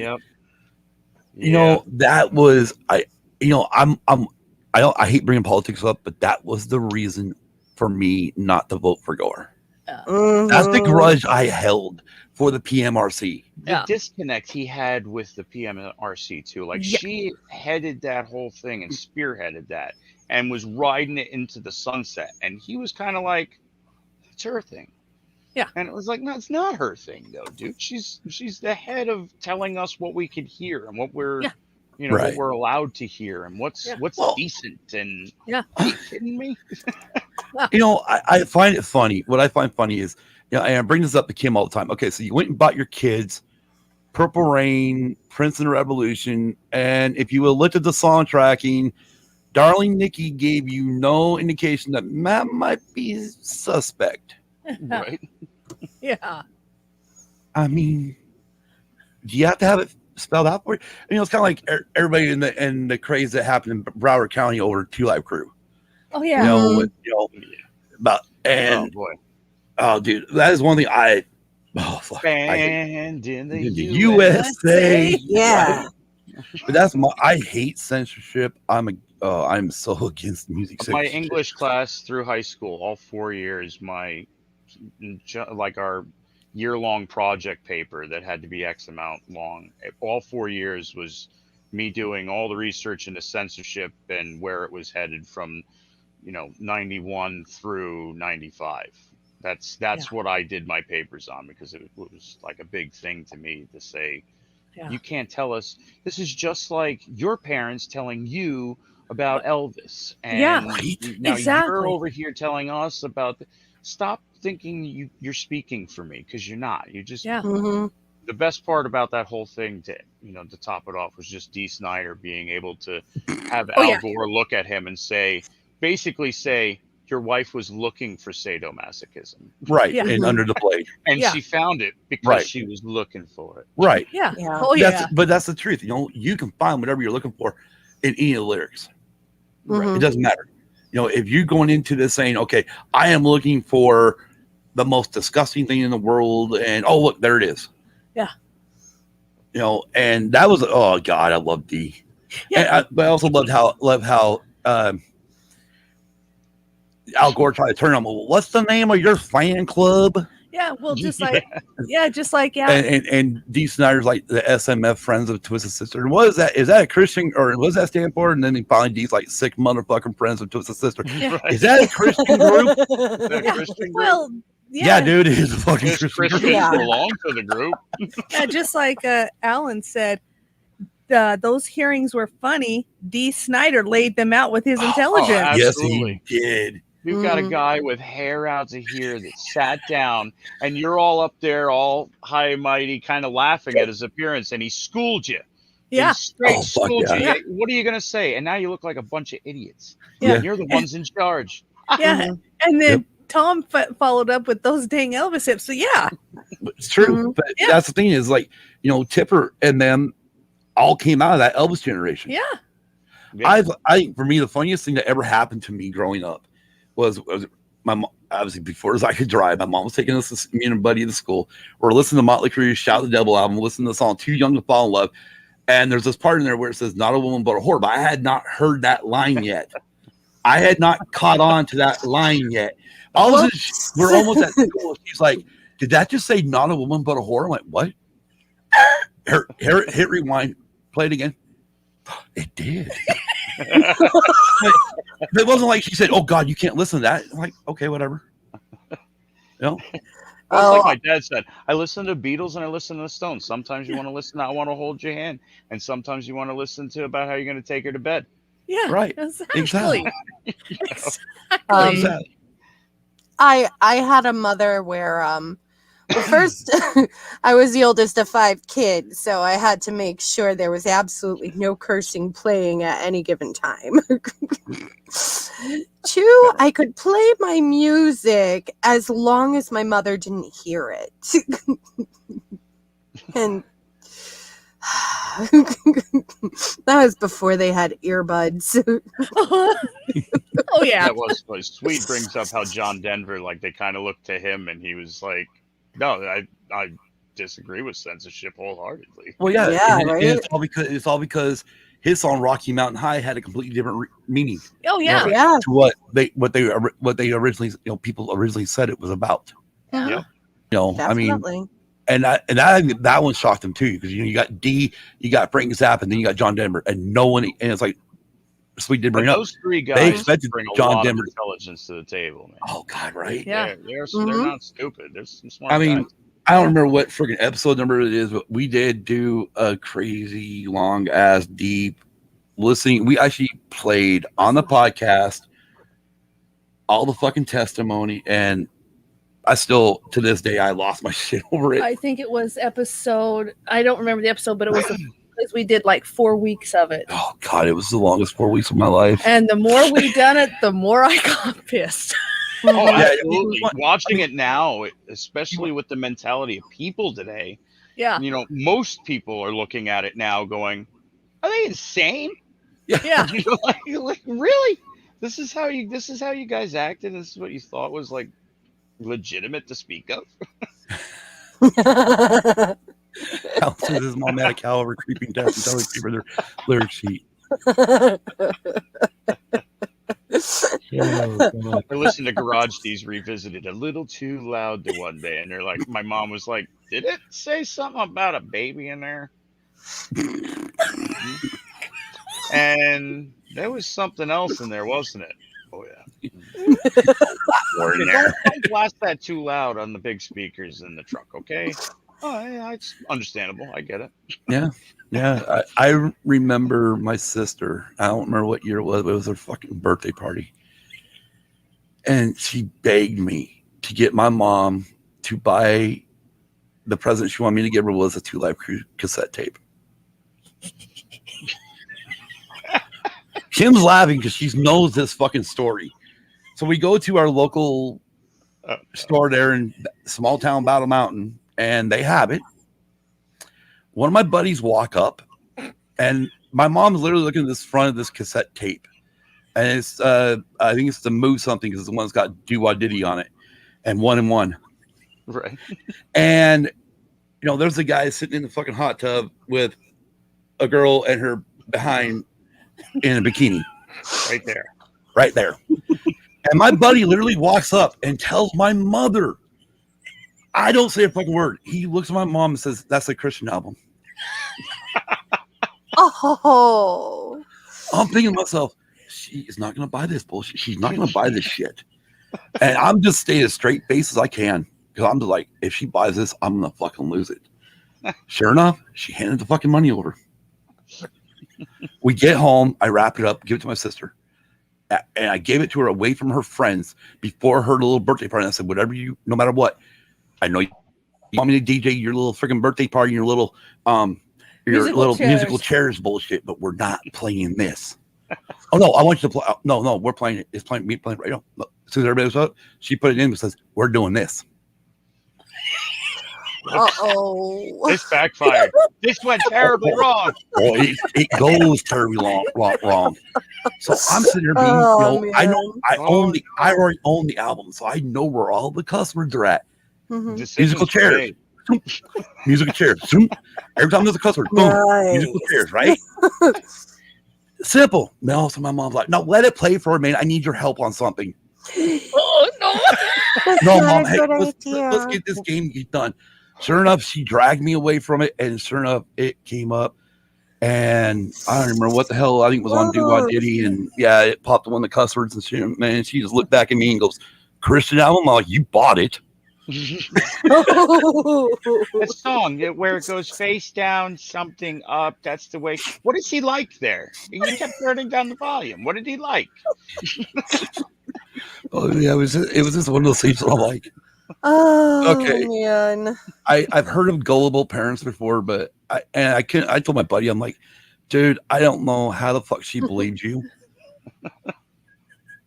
Maybe it's because I didn't say nothing. And she's like, well, you could have said something. Like, why? Your daughter wanted it for her birthday present. Why bother? Why would I stop getting my sister something that she wants? I mean, I know you're paying for it, but what the fuck? What do I care for? But yeah, no, as far as the PMRC thing goes, when they started putting the parental advisory stuff on there, which is kind of funny, it's just a parental advisory. Mm-hmm. It wasn't an automatic, oh, you got to be 18 to buy this, but that's what those stores were acting like. It was in our stores around here that if it had that label on there, you had to be 18 to buy it. They would not allow you to. I became real popular all of a sudden in school because, at that time when I grew this out and I had my longer hair, I looked a lot older. Right. So yeah, I mean, hell, I started buying alcohol at 16 in our small town, and it sounds like 1,200 fucking people. But I got the alcohol. 1,200 people in town. You think everyone knows everybody and knows the ages of everybody? Yeah. I mean, yes, I had certain friends and certain friends' moms that would sell me cigarettes. Mm-hmm. They knew I smoked. They're like, "Oh, you want a cigarette? Okay, cool." And they went, they would blow it off. Yeah, but when you literally walk into a store that nobody that you really know works there or whatnot, and I don't know, I always thought I was like a fucking kid. I'm wearing the fucking jean jacket, got Metallica patches and all these different patches all over this, and walking up with beer and whiskey. Oh yeah. Like, how do you not card somebody on this? Yeah, especially in a town where, like you said, everybody knows everybody else's business. The problem with that town was it was built on drinking. Yeah, it was. There was nothing really to do for kids. No, there wasn't. And everything was built on the nightlife. Yeah, it was. It was a small one. I always call it a small one-horse town. Yeah. But, I mean, we literally did have a couple horses in town. Yeah, we did. Anyways, let's revert this back around here. Nate Gallon says he was 6'2" in 8th grade. first gray hair at 16. Holy shit. Damn, that would have been cool. Damn, I could have bought a lot more shit then. And then explicit content was like the best way to boost sales. Exactly. Yeah. Oh, yeah. I mean, I always, and the reason why, just so everybody knows, especially all the new listeners, the reason why I always revert back to Motley Crue on this, because that's the band I know. There's like, I've read every goddamn article from 1985 to now, you know, and Nikki Sixx. Night Allen. Night Allen. That night, or when they were talking about the PMRC, Nikki's like, fucking do it. Put fucking warning labels on our albums. We want it. Yeah. Because, you know, it got to the point where I would go, you know, because I would always do like these, just a spot purchase, you know, where I'm like, oh, look at the album cover. Let me buy that. Right. Yeah. You know, well, now if I walked in and said, well, album cover looks cool. Oh, it's got print. Well, fuck, what's it so bad about that? I want to hear. Yeah. You know, I am definitely going to fucking buy this one. Right. Sir. Oh, Exactly. let's see. I got two. I'm like, I can only purchase one. No cool album cover. No parental advisory. Cool album cover. Fuck it. I'll take this one. Exactly. Parental advisory. Obviously, there's something here I need to hear. Yeah, exactly. If you think about it, someone who didn't like that music at all had to listen to it in order to put a label on it. That makes me happy. I never thought of that. That makes me happy. Yeah, but that was what was so cool about Napster, because there were dozens of songs that we downloaded, and I would be like, I never knew that said that, because it was always dubbed over or whatnot, right. you know? Right. Yeah. Radio edit. Yeah. Right. Yeah. Oh, I know. So that was the cool thing about Napster. Yeah. And exactly. That's, I mean, like, eventually, you know, that's why I stopped buying, like, you know, you brought up earlier with Walmart. That's why I don't buy shit at Walmart. No. You know, I'll buy the records are fine buying from Walmart. Yeah. They actually do say explicit on it. Yeah, they do. Yeah. Applaud Walmart for that one. Okay. I'll applaud you for that. But when you grab a CD and it says amended, it's like, no thanks. Yeah. And they did that as a liability thing, which started way back then, was because if we don't carry the explicit portion of it, then we don't have to worry about, was it tagged, was it not tagged properly? Yeah. Right. But did we sell it to an underage kid? Because apparently that was a crime. Yeah. But the problem is but you sell rated R movies. Right. Yeah, well, that's. I mean, is it that hard in your SKU system to bring up? You know, like when you go buy alcohol or you go buy cigarettes or whatnot from Walmart. I mean, I love when the people come up and go, "Can I see your ID, please?" I'm like, yeah, please. Thank you for making me feel like I'm a fucking youngster again. Yeah. That's Right. awesome. You know, I applaud it now. It's like, fucking cool. Thanks. Or they pull that. Yeah. Well, we have to look at everything, even if you look over 35. Right. Or and then the ones I hate are the ones that walk up and go, they look straight at you and go, "Yep, nope." You're like, "Fuck, damn, can't you make me feel young?" Yeah, I know the I feeling. I ruined it. I got this with all the gray in it. Life hit me in the face. It just shows. I know. Yep. I know it's a good thing sometimes, but sometimes it's a bad thing. This is what Sweet say. My first garage band was Leonard Girl's brother was with Leonard Girl's brother, explicit noise, and used the parental advisory label as our logo. Fucking A. It's true. Oh, I love it. That'd be for Scott. That's like sold. Yeah. Let me get My that one right brother. there. That one. Nurch one. That's his tags. Nurch one. And a certain other friend of ours whose name begins with a D, but he never likes us to mention his name on air because of his job or something. He's like a big shot. Okay. He's a drummer though. Oh. Can't say his name. You mean the guy is might be on the show right now? No. Nick and I, when we were growing up, we okay. had a mutual friend whose name started with D. Oh, okay. And he was the drummer for my brother and Nick, Big Swede. But we can't say his name because he never likes to be on. Oh, okay. All right. Yeah.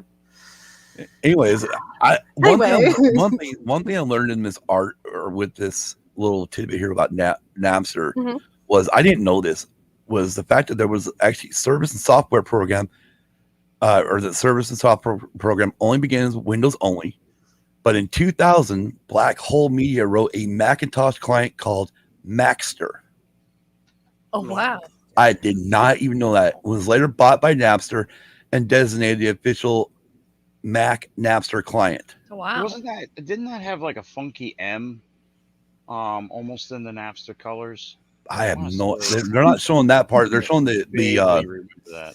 They're showing part of the net. But I mean, who remembers? Speaking of Napster, who remembers spending leaving your computer on for 72 hours trying to get one song? Oh yeah, I was gonna say that. No, that was the downside of Napster. We were a little spoiled because we almost got all of our 56K connection. Which not at first, not for the first year. Well, no, that was when we were going back and forth with DSL because we were over the 5 mile radius to the hub and whatnot. But once we got away from the DSL and went with the cable company, which gave us our little Webstar phone line one. Yeah. And, but we got every bit of our connection. So I could sit up all night and get like sometimes 4 to 8 songs, depending on the bit rate. 4 to 8 songs. As long as your sister didn't pick up that phone to call her boyfriend. Exactly. Oh, shit, that shit pissed me off. Who picks up the phone? It was at 99%. Yeah, we told you not to pick up the phone. Her sister did that to me. I don't remember what the fuck it was. I found something from the 70s that I really wanted. And it was at 99.89%. And she picked up the fucking phone to call somebody. Oh yeah. Oh my god! It's gone. It's gone. Oh fuck! Right? And it's like no. Gotta start that one up. Or if you download a song and it was some asshole that fucking named it another song and you'd hit play and you couldn't play it until it was like 50% through. You get a preview of it and it'd be like, I don't know about that. And then you get the whole song. And you're like, you motherfucker! Right. I was on for like 3-4 hours just for that one song, and it's not even the song I wanted to use. Exactly. Yeah. Or remember when it used to be file corrupt? Oh yeah. Oh yeah. Mother bitch. You be a motherfucker on all night and a couple or whatever, and all of a sudden you wake up in the morning and go, all right, file corrupt. What the fuck? Yeah. Really? Mother bitch. We have to do this all over again. Or because of the fact that you were doing, peer to peer, the motherfucker would shut their damn system down in the middle of it. That's it. And then you gotta go search for someone else. Had that hot list button where you could, if you had a guy or people that you would run into quite early on the same times you were on in the chat channels, and they had what you wanted, and you kind of had what they wanted, and you could throw them in your hot list. So you hit your hot list button, and it would give you all the people that you've put in there as who you downloaded from. Yeah. And like, all right, they're on. I can grab them and see what they've got going on in the libraries and start looking for it and start downloading off of the people that you built yourself around this community of P2P, which right now the last thing you want to do is open up the back end of your computer and share directly with people around the world. Like, I think that was how did that go wrong? I think that was one of the cool things. I think that eventually it really did well with Napster was the fact that you would ping or hit off 4 or 5 different users. Yeah. To download one song. Oh yeah. Right. But the BitTorrents where you were getting the seeders and making sure that you had several people with what you were getting at the same bit rate, everything matched up so you could download off of multiple people. Yep. Swede brings up his first PC had a 28-point modem. When I upgraded to PCK, it blew me away. Right. And talking to my kids, where now we've got 500 meg, it's like 10,000 times the speed of what. I know. It's like us. I mean, we just like a month ago or something.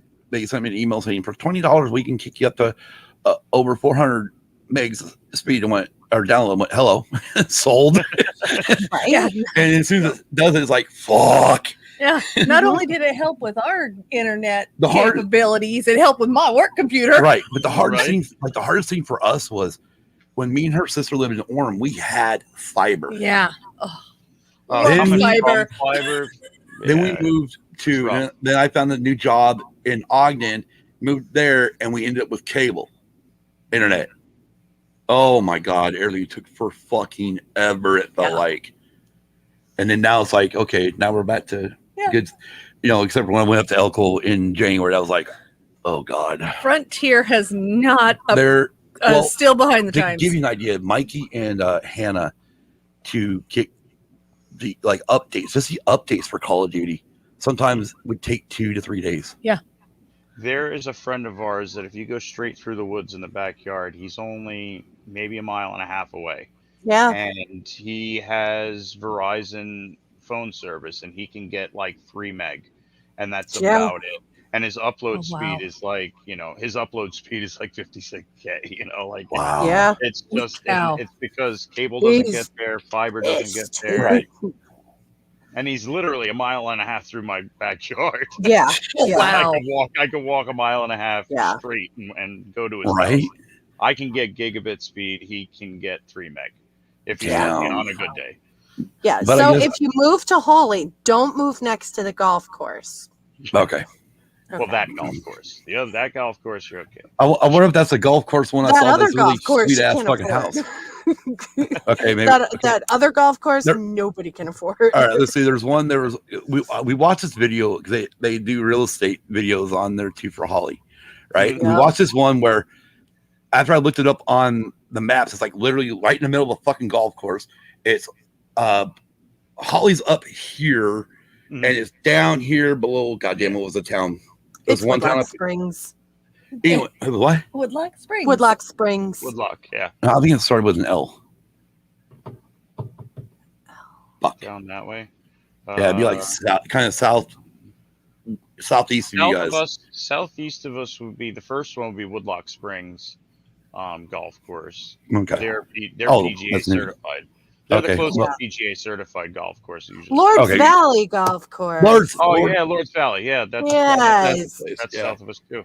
But we were watching that, and of course they didn't pop up the price. But when I noticed it was around the golf course, I went, fuck that. I mean, I love golf and shit, but I know I can't afford them fucking places. Oh yeah. Yeah. I mean, the house is sweet. I mean, well, you can afford Cricket Hill up by us. Just don't move there. They got shit in there. Yeah. But yeah.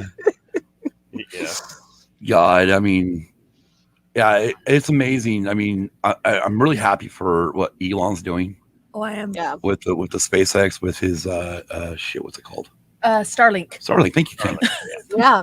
That I think it will be, especially for these people who are out in the rural areas, like even in Elko and Battle Mountain, where they don't get the speeds we get. I'm shocked we get the speeds we get here in Yuma. You have to realize that you're not going to game on it, but you can surf the internet. You can do the things you would normally do that you really can't. Well, like our out there. Actually, Elon is talking that you will build a game on it. What I was seeing was the upload latency is just. I don't think it'll ever be there. That's true. Only because the distance it has to travel. I mean, it's speed of light and whatnot, but just the distance that it's got to go. I don't think it'll ever really be there. I mean, hopefully I'm wrong. One day I'll have the implant in. Tom, you do that. Typing to him. You do that shit. You should be filming that shit. But some of those guys get pissed. I've seen videos on YouTube. I've seen videos on YouTube where they fucking guys will go do that to these guys, and these guys get chased with golf clubs. Oh yeah. I spent 16 years working on golf courses, and you're out there working, mowing, taking care of everything while they're golfing. It's part of it. And if you see people coming, you're backing up to park, so you're out of their way, give them free rein. If you aren't fast enough, it's the end of their day. They'll come over and freak out on you because, I got up to the tee and I was ready to hit and you were in the way. I was like, dude, you ran up to the tee and I was going as fast as I can. Oh, good fucking. Oh, you can't wait an extra few seconds for the mower to get the fuck out of the way. Every now and then, I'll be like, okay, I got the mower, and boom. Oh, sorry, that was your ball. Oh, shit. Exactly right. The only time I would purposely hit is on the driving range. Oops. Because the motherfuckers are, they're in those cages, right? And it's like, fuck, let's go. It becomes a fucking game at that point. Can I hit that motherfucker? I'm not an animal.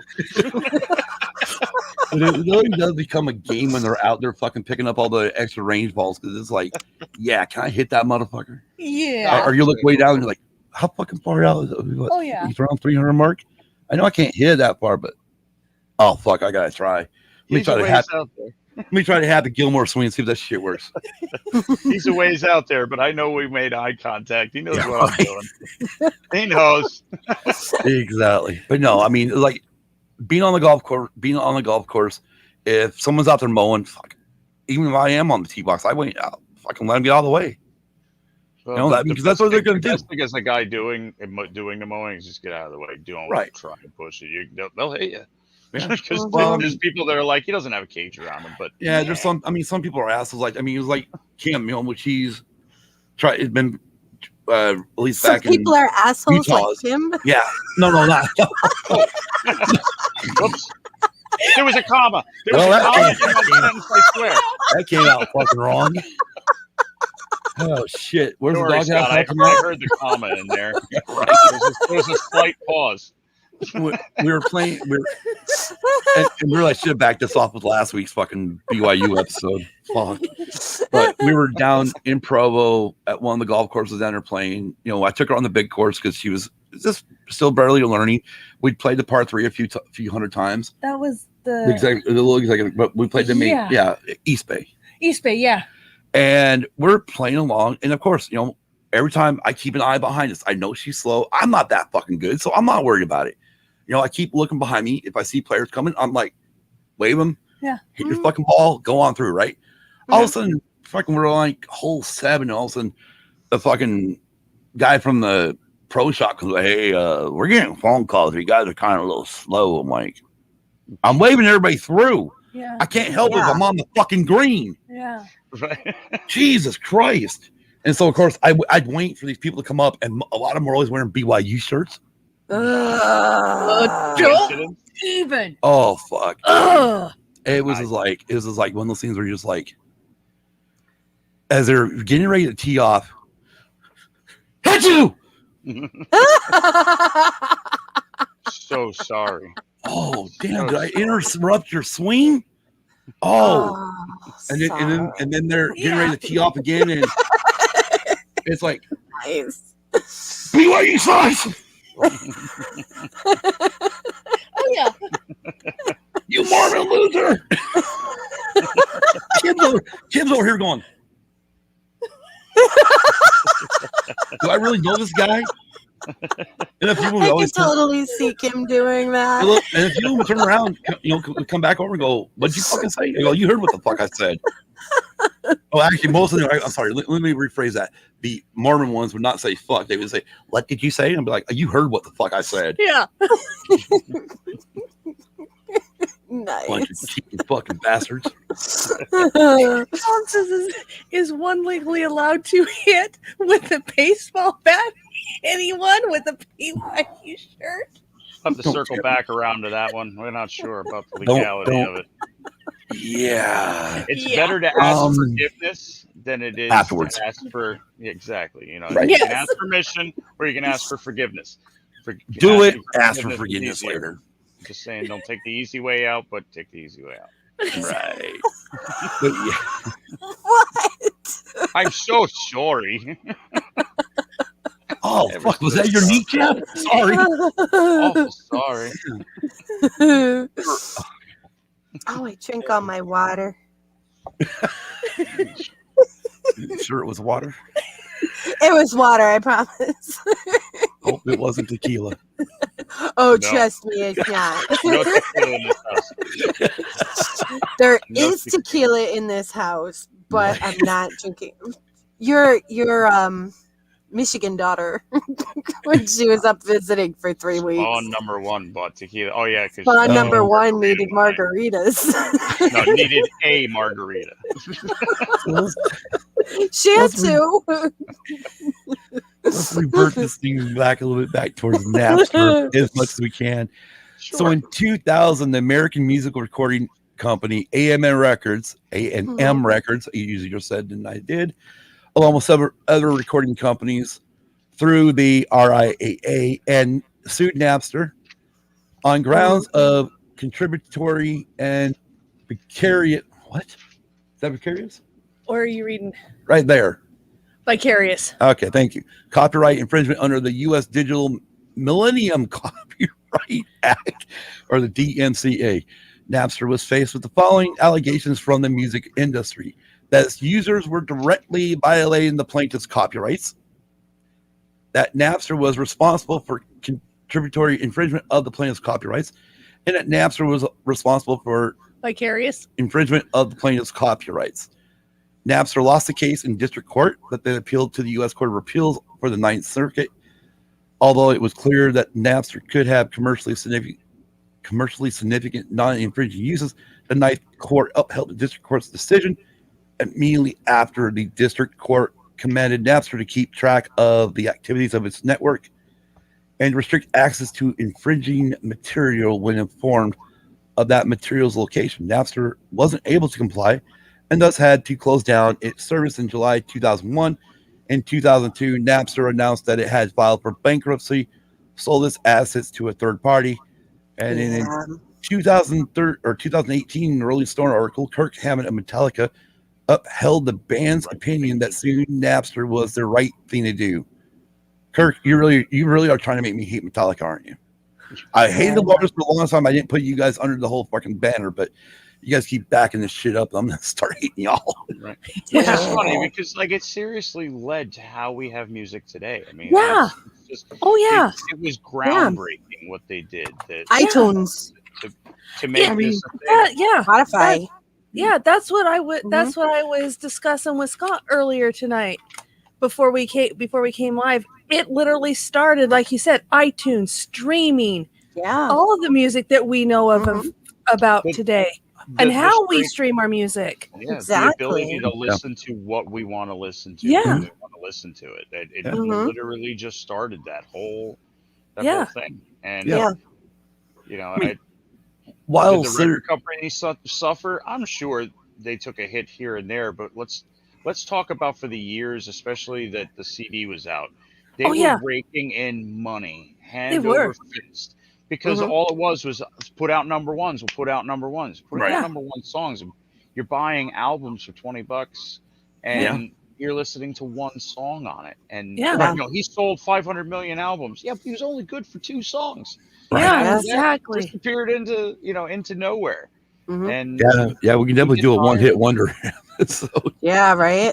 Of some of these artists that where the fuck are they now? Exactly. I mean, a lot of the good artists, the ones that had multiple hit songs, they're still around today. Yeah, they are. Vanilla Ice is doing home renovations. Yeah, he is. Yeah, right. Oh yeah. Yeah, right. I mean, and he was doing hardcore for a little bit after the rap thing. He was into hardcore metal, and good for him. Man. Get it. I'm sorry. The only rapper to actually do good for or to come full swing to metal, besides Public Enemy, when they did their shit with Anthrax, is fucking Ice-T. Yeah, I was gonna say Ice-T. We saw Body Count. We did twice. Well, I owned the fucking Count Killer CD. Right. And then he went on to play a cop on TV. Right. Yes, he did. I know, we were talking about that yesterday.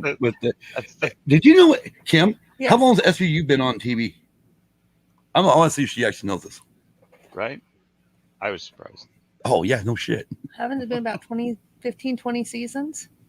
1999. Yeah. And Ice-T joined in 2000. Uh-huh. That's fucking crazy. Yeah. It's crazy it's still on. Yeah. But anyways, that was but I love that Body Count CD. I bought it. I had it. I played it. Yeah. I played it driving by the cop station about a mountain. Yeah. What cop station we had? Oh, you mean the local juggles? Yeah, exactly. Hey, the one rule is if you want to break the law, do it near the police station. I know. It's the one place you never find cops. Exactly. It's true. We spent days trying to get a hold of our locals. So Napster shut down, and just going to really run through this real quick. Third-party clients, after official Napster client takedown, multiple third-party client server implementations implementations, continuing working and supporting Napster network. Those included OpenNap and TechNap. Okay. The reuse of the name, Napster's brand and logos were acquired at bankruptcy auction by Roxio, and which used them to rebrand the Press Play music service as Napster 2.0. September 2008, Napster was purchased by U.S. electronics retailer Best Buy for $121 million fucking dollars. Oh my gosh.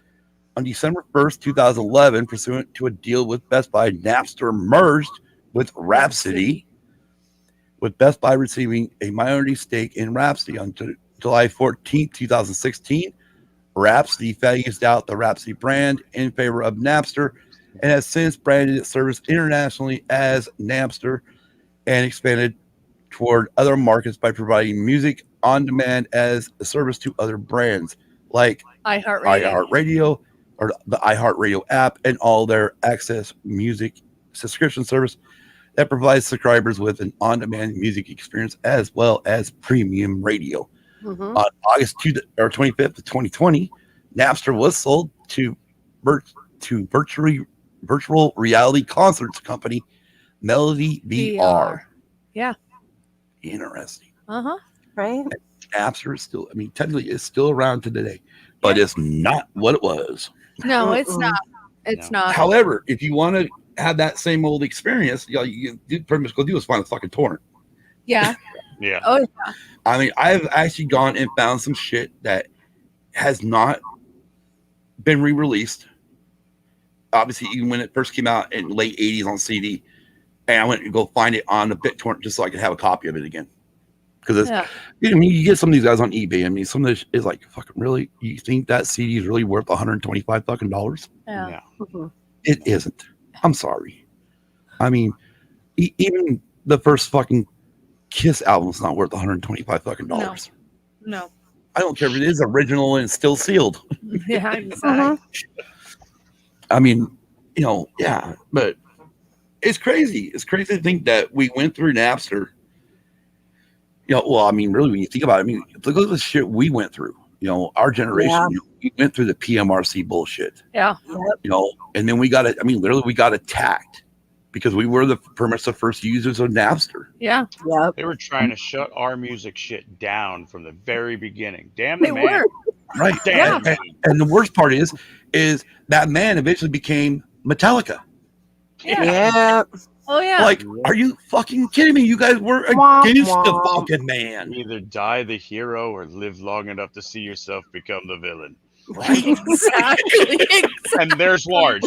I really would like to have a shark-shaped pool, and this is preventing me from having a shark-shaped pool. Oh God. What? And then to think that you look at their albums, like all those. I mean, really, pretty much since Black Album. Yeah. I know a lot of Metallica, original hardcore Metallica fans do not go past Justice. Yeah. But I'll give you at least Black Album. I mean, like DB said earlier, load and reload. Yeah, they're starting to get starting to come around. It's like we're more made for today, made ahead of their time. Yeah. Kind of like Motley Crue's Generation of Swine. It was definitely made way ahead of its fucking time. Yeah. Oh yeah. But hello, thank you for flying over. We appreciate it. Yeah. That's what you get for living near an airport. Airport, hell, that's what you live next to the fucking Marine Air Corps station. We just had those warranty people try to call us about our warranty expiration on our vehicle. Oh hell, I got an email. 8:55 p.m. Fuck you guys. I got a fucking email earlier this morning just before I went to sleep saying the warranty on your 2012 Nissan is up. I'm like, what fucking 2012 Nissan have I ever owned? They keep doing that over I think it's a 98 Malibu. And I'm like, I've never owned a Malibu. Right. I've never had a Malibu. Why is there a Malibu? Well, Steven. Wait, I'm not even Steven. Right. One of the guys at work had them going forever, where he had them thinking it was a Honda Civic Sport with all these little extras, and then he's like, "How much is it going to cost?" And he's like, "Oh, wait a minute, I don't even own a Civic.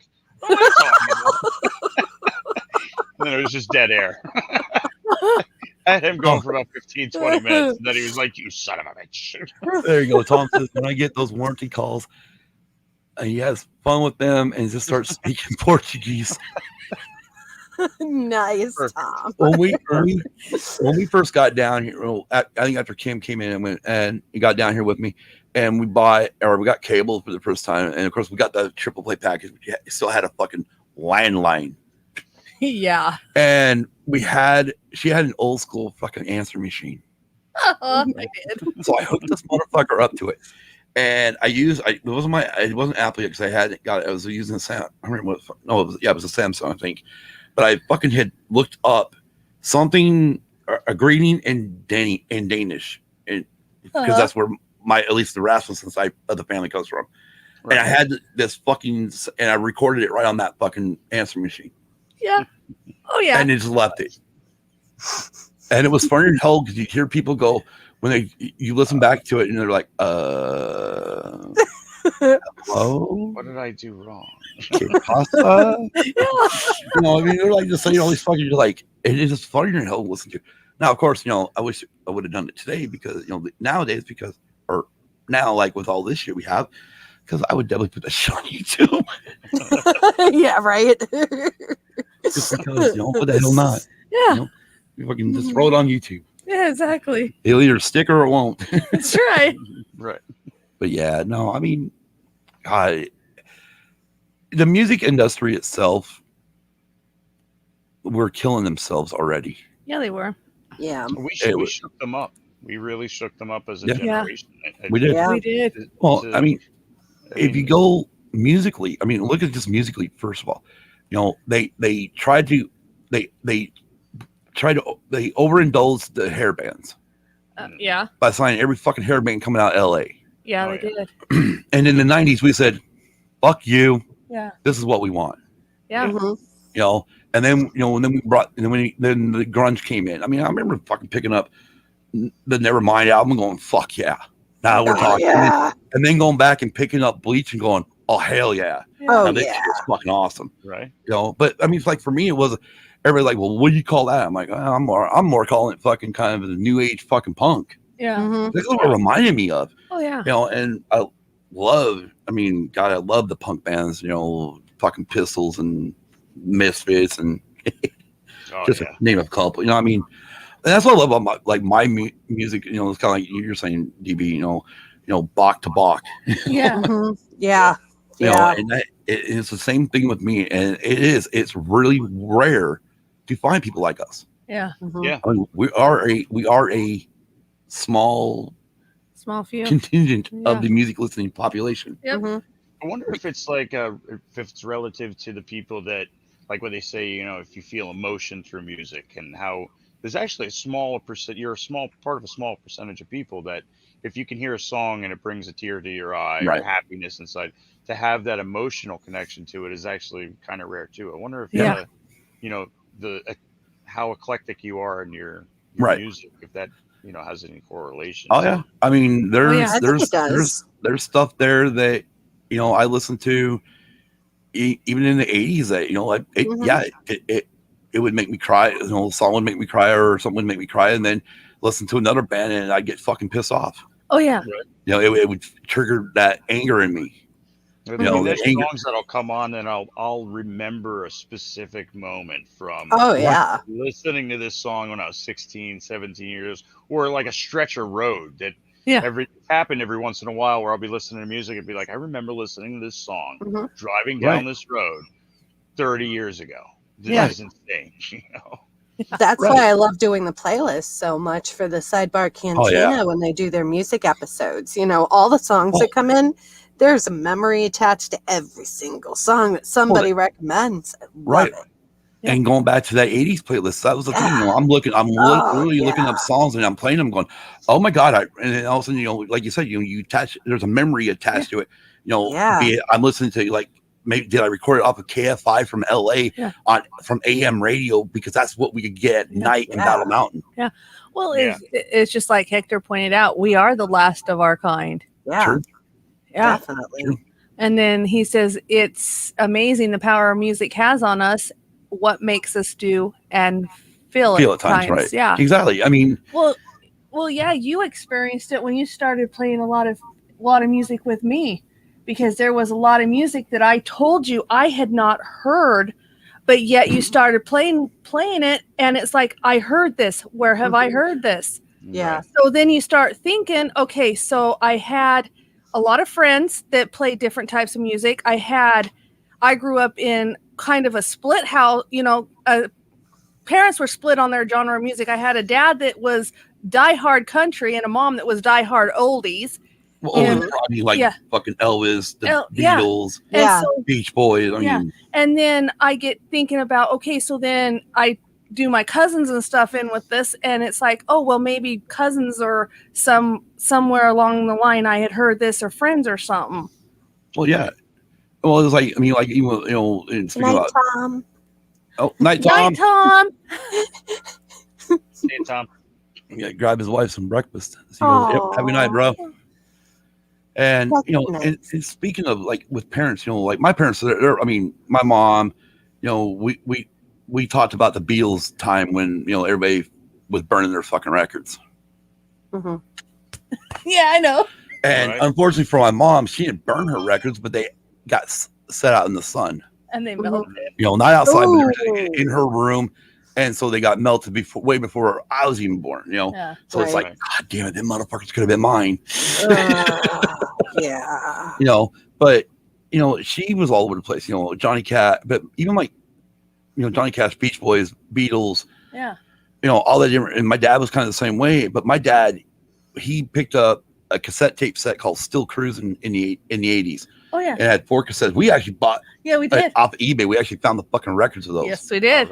But on there was like Steppenwolf, CCR, and for me, a lot of, like, especially in the 70s, my main music I remember a lot of the fucking disco. Yeah. That's what was being played at the time where I was living at the time. Yeah. But like the high school band in McMinnville, Oregon, the theme song for the school was fucking Proud Mary. Right. But because I had an Elvis live record, I thought it was Elvis. Oh, okay. I didn't realize that. I look back now on Elvis's career going, okay, you just fucking remade all these fucking songs and it became history, you motherfucker. Right? Right. But, I mean, it doesn't matter. I mean, big deal, somebody makes money off it, why the hell not? And I got to listen to CCR and all these other bands just because my dad bought this. I mean, it was like, like I said, Steppenwolf and CCR, but then you had Jan and Dean on there. Yeah.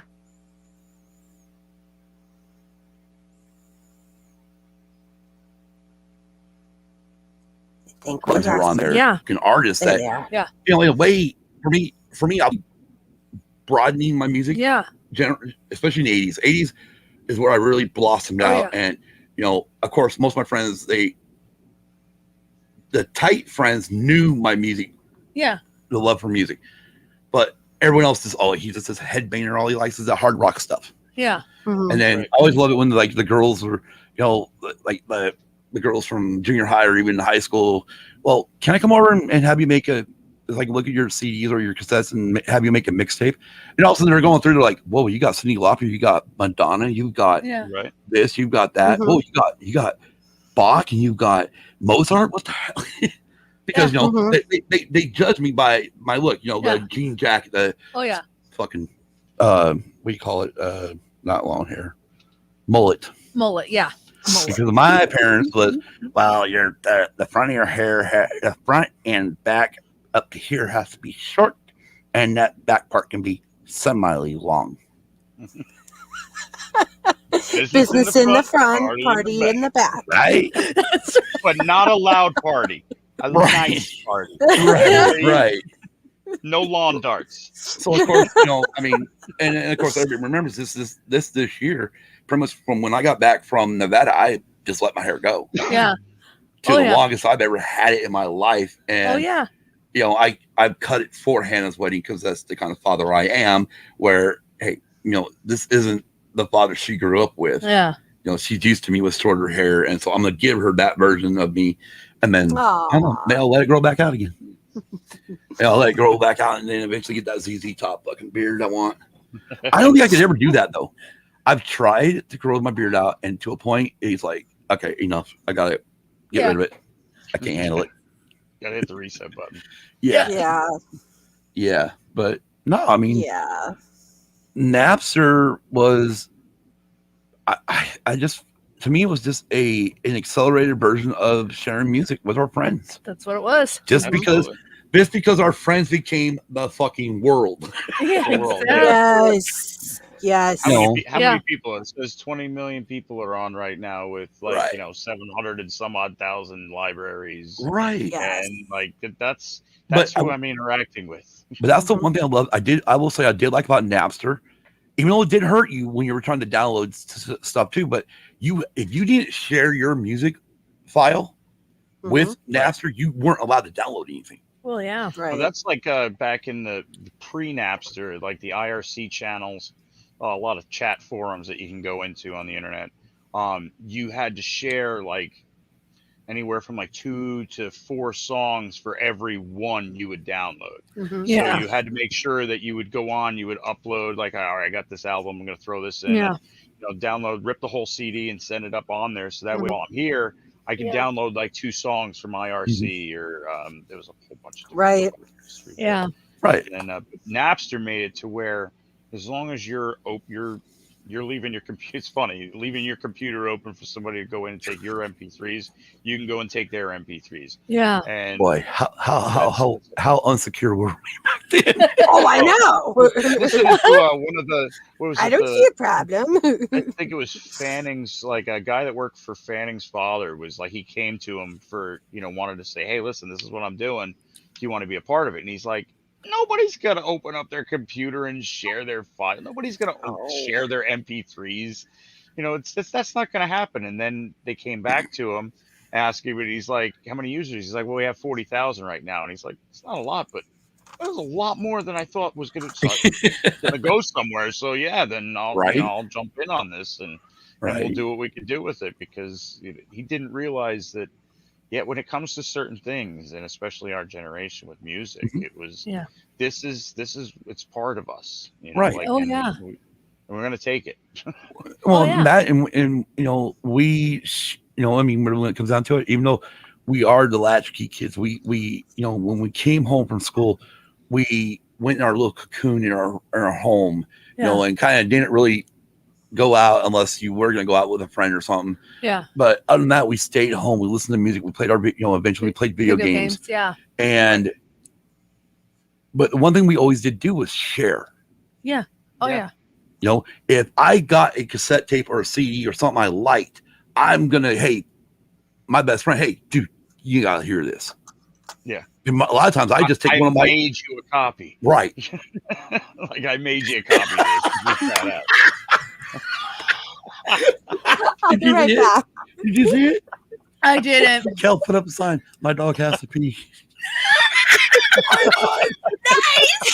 The dog's over there. The dog's over there whining like, motherfuckers, shut the hell up. I gotta go outside. God damn it. I've been quiet for a couple hours now. It's about time. Y'all shut the fuck up. I gotta go pee. God damn it. Come on, Chewy. It's time to go outside and make your peeps and poops. Oh God. Yeah. Oh Lord. Yeah, a lot of time spent with Napster. Oh hell yeah. I know Kim, like Kim said, she really didn't get to experience it, but she got to experience a little bit from when me and her sister lived with them and their parents. She saw that some of the shit I was ripping, but yeah, it was a bitch. It really was a bitch doing it, because I mean, like even like we brought it with you, you're downloading something, you get that thing right to the fucking end, and then somebody picks up the phone. Oh yeah. Back in the modem days. Yeah. Then you download them all in MP3, and then you had to make a CD, so you had to convert them all the way over to WAV. For your CD player to make it, so you can only get so many on the CD. Right. And then from there it evolved to where CDs would hold twice as much, 4 times as much. And then we got a Chevy Tracker, and it played MP3s on CDs. And it was like, wait a minute, I could keep them in MP3 format and I Right. can just throw the CD in. Oh man, I can make a huge playlist now. Like it's, you know, it was work that you had to do. But MP3 coming out made it to where there's a format out there. There's a format that's easy to use. You know, it comes, it's quick. You can get good sound off of it. And like I even did a little reading into it today with the father of the MP3, German guy, and how he was a grad student. And basically they had the patent for creating MP3s. And he went to the patent office, and the patent office was like, no, it's impossible, because 1 second is like a million bits of information. Yeah. So like, there's no way this is going to happen. He couldn't get the patent for it because they said it was impossible. Right. And then they realized, like, wow, like 90% of what goes on information wise are frequencies you can't hear, frequencies that end up canceling each other out, so you don't hear them, or they're so close that you'll never hear the difference between them, and then realize, wow, it's only a 12th of the size or a 10th of the size. And how, you know, just coming up with that, how it just changed everything to where, you know, like now you could, and their whole idea with doing that was to bring it to where we can share our music and share all of our music. Exactly. You know, and that's where I think Napster was all about, is it created a community. I mean, I remember being on there in the chat, talking to the people that I was downloading from, talking ASL, you know, like like being on like AOL, where you're just meeting people and shooting the shit and talking about the music you're downloading. Yeah. And I honestly, I got a lot of independent artists through that way, was, you know, talking to people in that chat, and they're like, oh, you should listen to this if you like that. It's, you know, awesome. I got it in my library. Check it out. And you download that song, and you'd find out a band that, you know, wasn't mainstream yet, or, you know, or would never like really become mainstream. And or like you mentioned, you know, Radiohead. Yeah. They had no following over it. They really had no following in the States. No radio play. And that kid with a Kid A album, you know, it fucking hits off of Napster so well that didn't Billboard make it #1? I think. Yeah, it debuted on I think #1 in the 200 billboards. Yeah. For when the album came out, like from a completely unheard band in the US. Yeah. Napster made it to where we knew who they were. So when the album came out, all of a sudden they've got a following in the US. Like, it's just immediate. Exactly.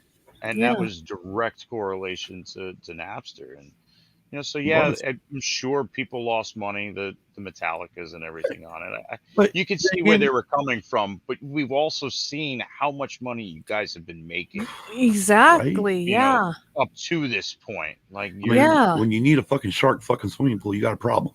Yeah. I mean, it's like, you know, I can understand you and I can feel you, and that's why it was funny when Steve Jobs came out with iTunes and was like, I'm only going to charge $1 a song. And they were like, oh, bullshit. So there are artists saying, I'm not going to share on iTunes because they're only going to download one song. Yeah, but you've got 10 million people that weren't going to buy your album. Yeah. Are now downloading that song for $1. For $1. So $10 million. You're reaching that many more people. And then you saw artists saying shit and putting back in there, because it was still that whole Napster vibe of you know, making it digital was almost like making it so people could steal it from you. And it wasn't. I mentioned this to Kim earlier. Everybody remembers that part in Men in Black where Tommy Lee Jones holds up that fucking miniature CD and says, oh damn, I have to buy the White Album again. Right. And I actually told Kim, I said, but think about it. The first iPods were that small disc. Yeah, they were. Yeah. Except for the difference was we could put thousands of albums on there. Oh yeah. Right. I mean, I've got 120 gigs somewhere up in that mess up there that don't have any songs on anymore. Like, you know, I just reset it back to 0 because I thought, well, I'll save it for nostalgic use, and you know, or just wait for about 20 fucking years and sell that bitch on eBay. Well, yeah. Well, also somewhere back there too, I have an 80. Yeah, you have an 80 gig one. An 80 gig, which was one of the first iPods that came out. Yeah. Right. And I remember, because I was attending college at the time, I remember going over to the Gateway Mall there in Salt Lake and going into the Apple store and going, oh, money. I could buy. Right. You could put music on it. Yep. She's back. He peed and he got his medicine, so he should be good for a little while now. Good. Yeah, I mean, but yeah, I mean, that's pretty much, Napster was I remember, and I don't know if anybody else thought about this at the time, but I remember like when everything was going down with Napster, and we were all thinking somebody was, and especially after Apple did the thing with, $1 a song for iTunes. But who did eBay? Did you guys ever think that would be this? We would go to like a streaming services for movies. Well, I think when you saw Netflix Napster, started. Well, I think with Napster, you could see the fact that after like downloading the songs, it was one of those learning about like, well, obviously the video can be done this way. Right. Yeah. Mm-hmm. And then now you can go to any torrent site and just, download terabytes of what's out. Right. Same thing. And then maybe your internet provider will send you a letter saying, cut it out. Yeah. You didn't have a VPN going, so cut it out. Or Yeah. be shut down. That is definitely the future thing now is everybody's going to be going to VPNs, I'm pretty sure. Oh, yeah.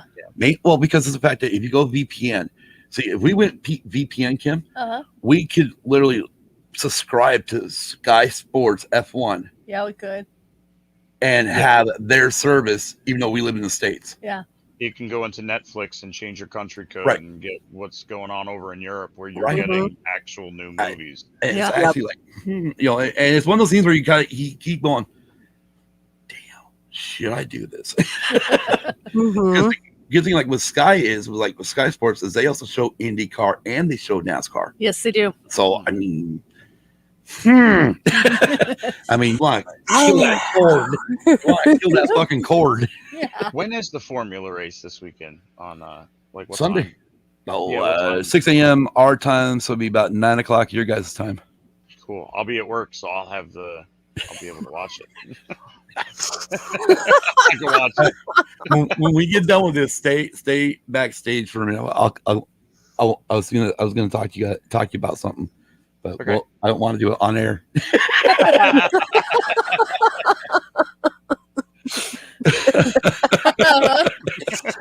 Official guy stuff. Wink, wink, nudge, nudge. Know what I mean? Right. No girls allowed. No. I mean, girls are fine to be allowed. No. Talk some race talk. It's just race talk. Right. But fucking F1's back this week. IndyCar's off for 2 weeks. Everyone's back. Which is crazy. IndyCar's now off until the week of September 11th. Yeah. And Cup is doing their fucking thing. Yeah.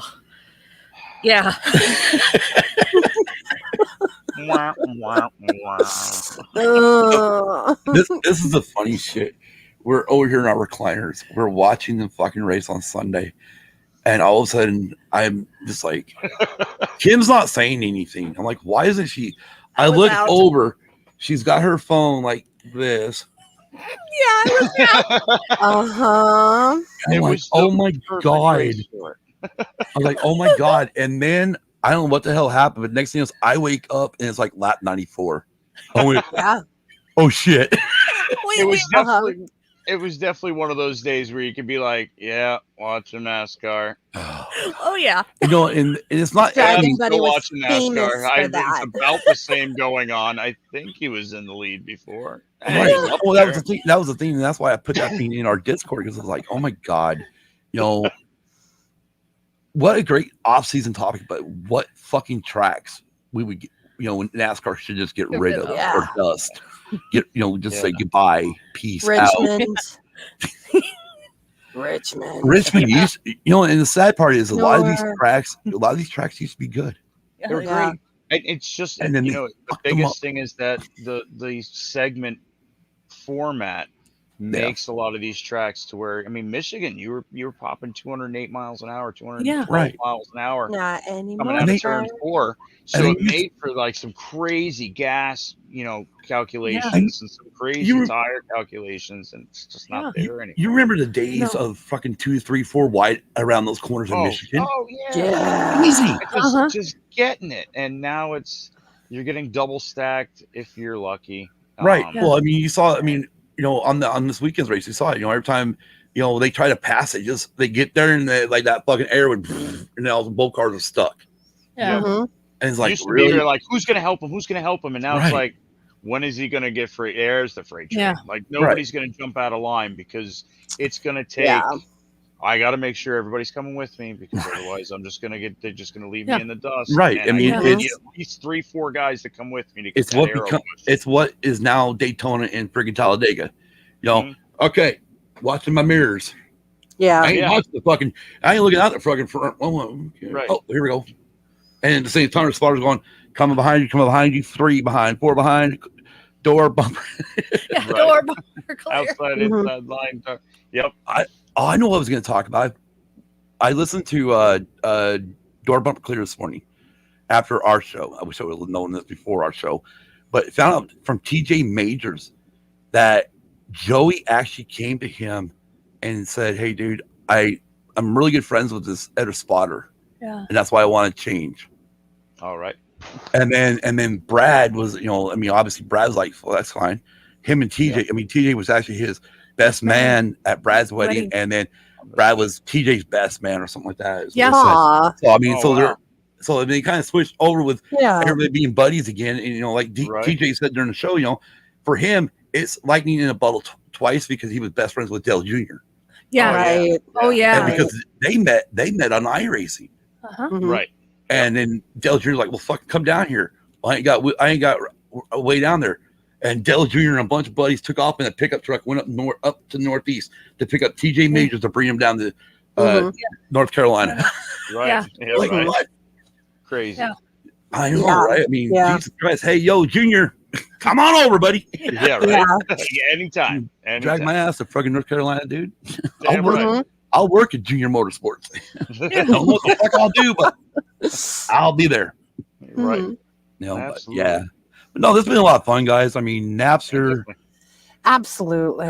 It was an animal at the time, and of course, what happens when you go after something with a lawsuit? Well, you get another 30, 40 million people wanting to be on the service. Yeah, exactly. Yeah.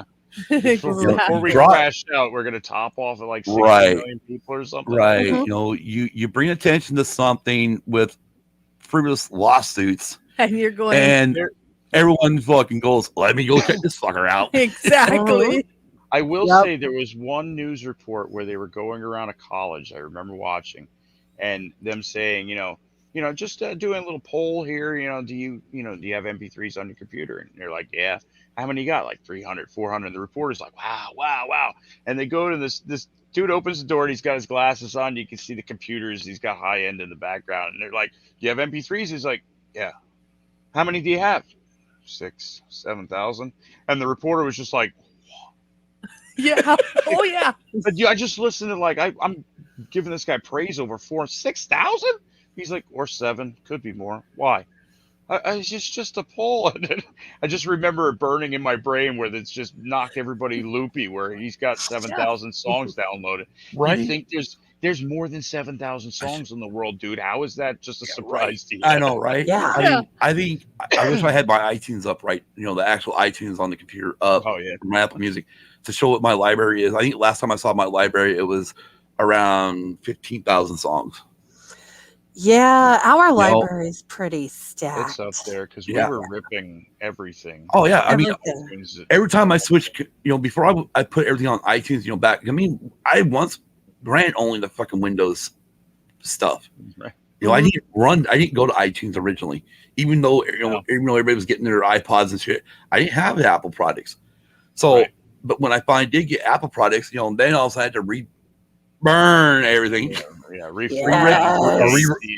it over to iTunes. I mean, I don't know, Kim, what did you? How long was I on? You remember how many days did it take me to do at that time? about, I think it was most of these books. Mm-hmm. Oh yeah. Well, we did that when your friend Debbie was up. We went through the books of just like all of her CDs and what are we gonna rip into iTunes? Yeah. And then before we knew it, we had so many thousand songs that it was just like, holy crap! I can't believe we had this much music legally. Okay. Well, on your version of iTunes, I don't know if you have the full music library up to date or not, Kim. I should. According to hers, we have 1,253 albums in here. Yeah. Nice. Now if I can just rip all those fucking records onto it. Right. I gotta get a different record player. I want to get a Bluetooth record player where I can do it. This one I could buy all the shit to plug it in. Fucking I don't want to. I leave it up here where it sits when I need it. I'll play it. But yeah, I'm gonna get a Bluetooth one day. I'm gonna friggin', I probably won't do all the records, but I'll do most of them. There's a few of them that need to be replaced. Some of the ones that a younger Scott really fucked up. Those records were loved. Yeah, they were loved, all right. I think the ones that pissed me off the most that I did, and I'm mad at myself for doing it. Actually, I am mad at myself for doing it, but I'm also mad at my mom for allowing me to do it or allowing me to hold them. Is like her original Beach Boys albums. Where I drug the fucking neat, like you had one of those old school little fucking suitcase fucking record players, and you're playing it, and all of a sudden it gets to it, maybe there's a song you don't like, you just go, as a little kid, you don't realize that you really should pick the motherfucker up, into the next string. Now just push it over there, push it over, and you're like, there's all these fucking scratch marks and shit. Yeah, but I think for us, I know we talked about it a long time ago. The craziest find at Goodwill was we found 2 Beatle records. They looked like they looked like shit. They did. The records looked bad. I mean, they had dirt, like mud on them. Oh, and I'm like, okay, but it was a half off Saturday. It was only like $2 fucking bucks. I'm like, let's just pick them up for the hell of it. We picked them up. I brought them home, ran them underwater, got the fucking mud to come off, the dirt to come off as much as it could. Used our record cleaning shit. All of a sudden, picked it up and looked at it pristine. Get out. Yeah. It was like, you gotta be fucking kidding me. And so I double checked to make sure they were pristine. I played them. I played them up there until like 3 o'clock in the fucking morning. No skips, no nothing. I'm like, you gotta be shitting me. In fact, that's amazing. The jackets look like shit, still look like shit. Right. Yeah. But yeah, I cannot believe the fucking records after I got them cleaned up were in pristine condition. Wow. Nothing beats LP, man. It just has that acoustics that you can't get out of digital. No, you can get close, but you can't get that same vibe out of it. No, and that's like today, everybody, they're all buying the the 180 grain stuff or all the remastered stuff where they literally compress the files so everything gets jammed together.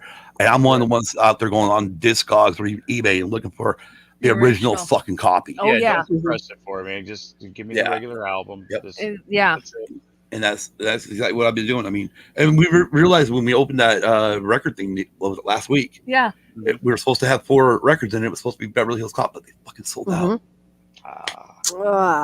They sold that one out, which sucks. And so it's like, God damn it. So they gave us a refund. That's cool. Yeah, but it was like, wait, there was supposed to be. I remember after we got the show, I'm like, there's supposed to be 4 records in this bitch. Why was there only 3? What the fuck else did I order? I can't remember. And then, but they even sent a nice little note in there saying, unfortunately, but we'll refund you. Okay, cool. That's awesome. Right. That's right. Yeah. But yeah, for me, it is definitely pick up all the original shit. Oh yeah. Even the original first transfers of CDs. Yeah. I pick them up. I don't like.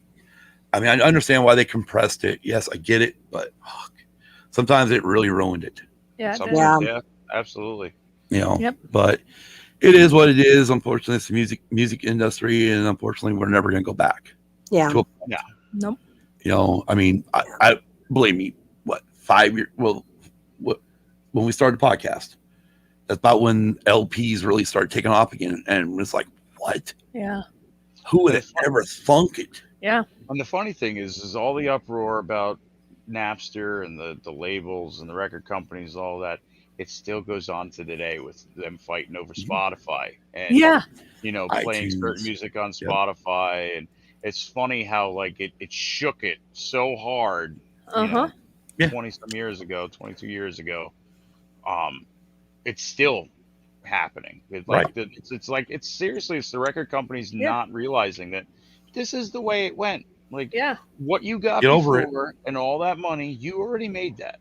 It's not going to be like that anymore. Nope. This is the way it's going to do. You either embrace it or you're going to. Nobody's going to care. You're not going to go. You're not going to go out and hire or sign a new band to a 5-year record deal for $20, $30, $40 million because you're not going to make that back anymore. No. Right.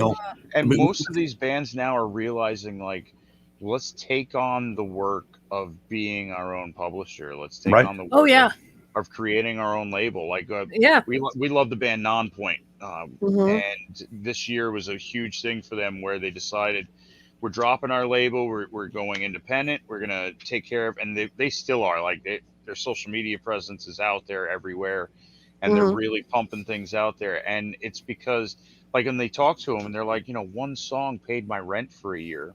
Because it's ours now. We got the rights back to it. Yeah. Up until that point, the record company made all that money. It was us selling shirts at the concerts. You bought our shirts. Yeah. That's how you paid our bills. Yeah. And it's not hard anymore. That if you've got a little bit of backing, you can create your own studio. You can create your own content. You can create your own albums.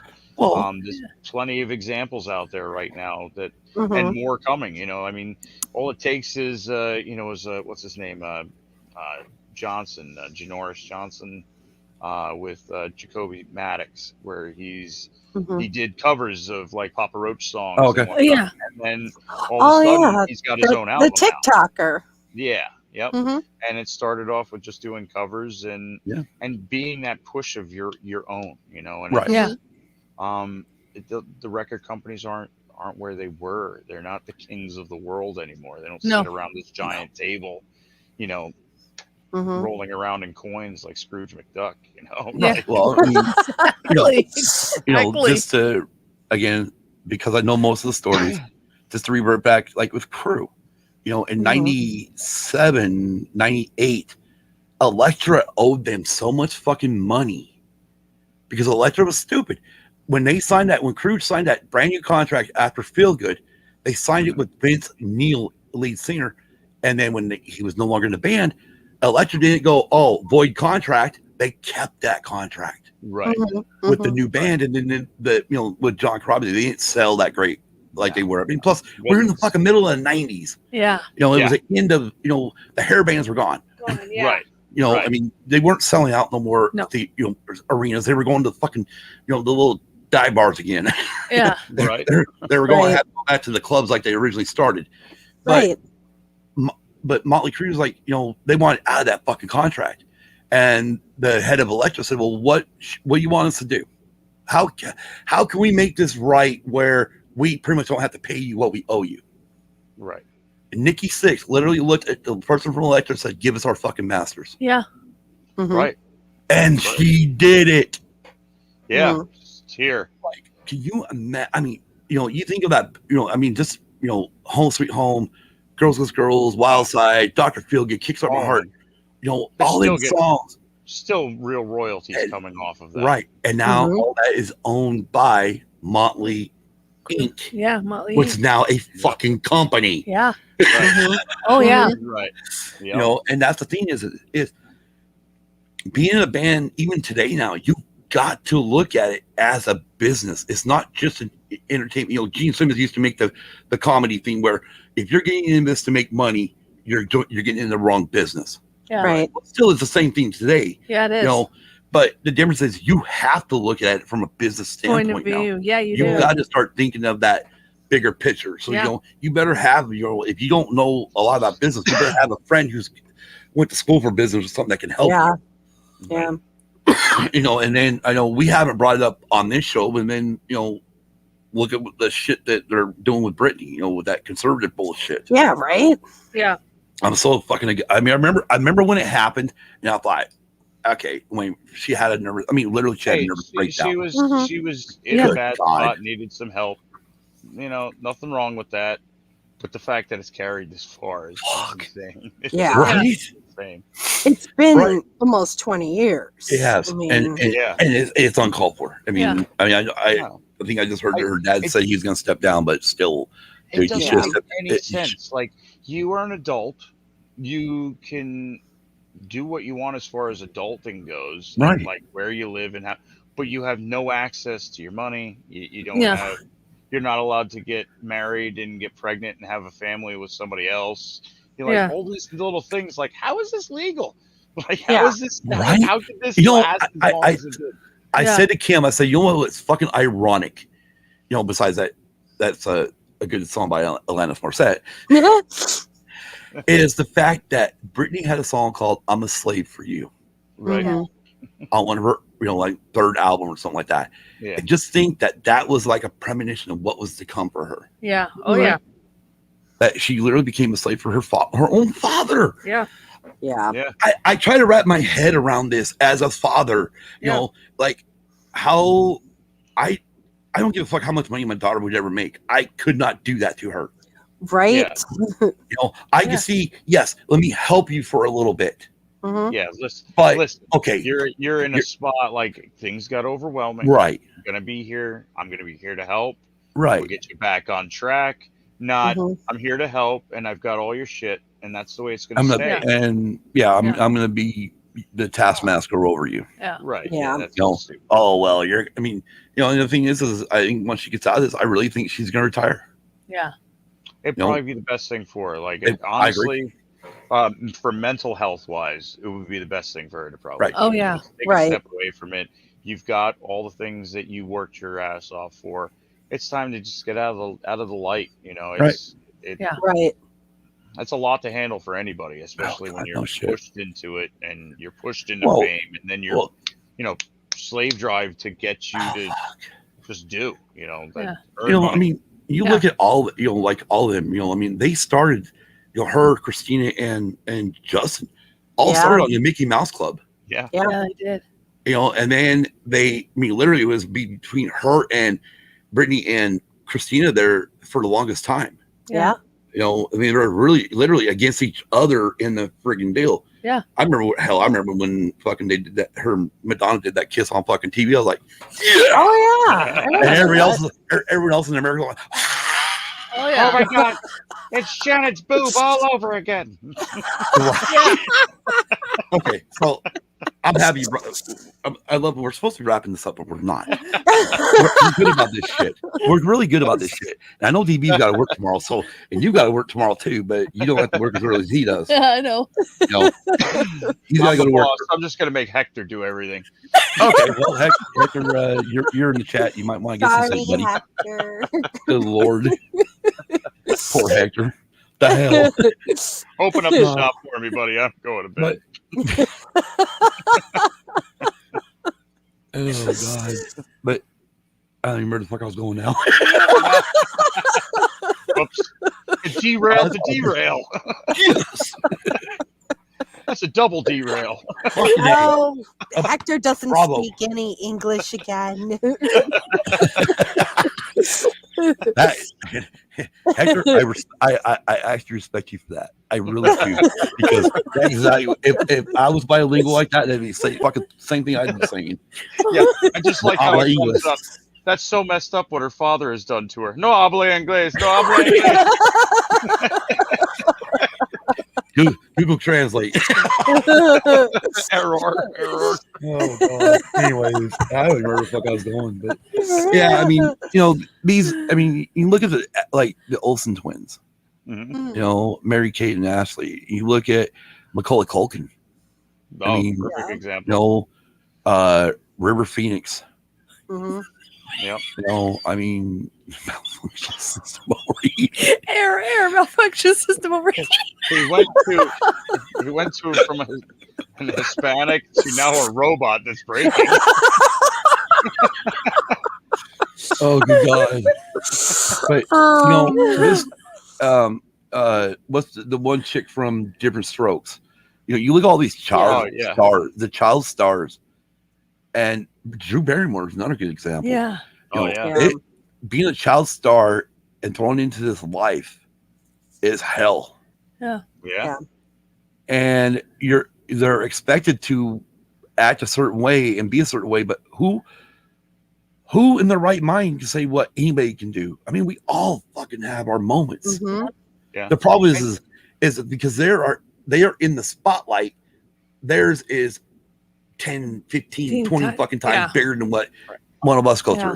And we're going through childhood, learning those lessons to carry it into adulthood and into the workforce and all of these things that they're already a part of.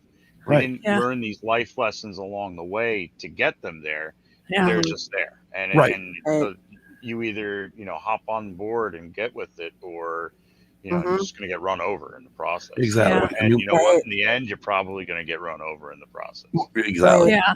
Exactly. And bringing back up to that, we choose to still be children at heart. Oh, absolutely. I had the guy that was my dad's age, really good friends with my parents, who I went up to him when I was 13, I think it was, and I said, what is one thing you can tell me to help me later in life? And he said, whatever you do, stay young at heart. Yep. Yeah. Definitely. Because my thing was, my dad, I love him to death, don't get me wrong. He was in the military. He served in the Air Force. He served in Nam. But I didn't want to become like that. Yeah. Right. And that's part of the reason why, I was ready to join the service for Operation Desert Storm, but then when we pulled out, I was like, well, okay, fuck it, I'm not going in. Yeah. Right. If we're not at war, I'm not going in. I find out later on, my mom was like, I was trying to figure out how to take you to Canada. I'm like, the fuck? because he kept talking about reinstating the draft. Yeah, the draft. And I was over 18 at the time. It was and she's like, I was trying to figure out how to take you to Canada. I'm like, what? Right. I'm like, I would have, I would have gone in. It wouldn't have mattered. Yeah. But we learned those things where, even look like Mike. I mean, I hate to bring up Michael Jackson, but I do, because these guys don't have normal childhoods. No, they don't. Right. They're treated so different that when they become adults, are they really adults? Yeah. Right. Yeah, and the adults that were around them were benefiting from their work, from what they were doing.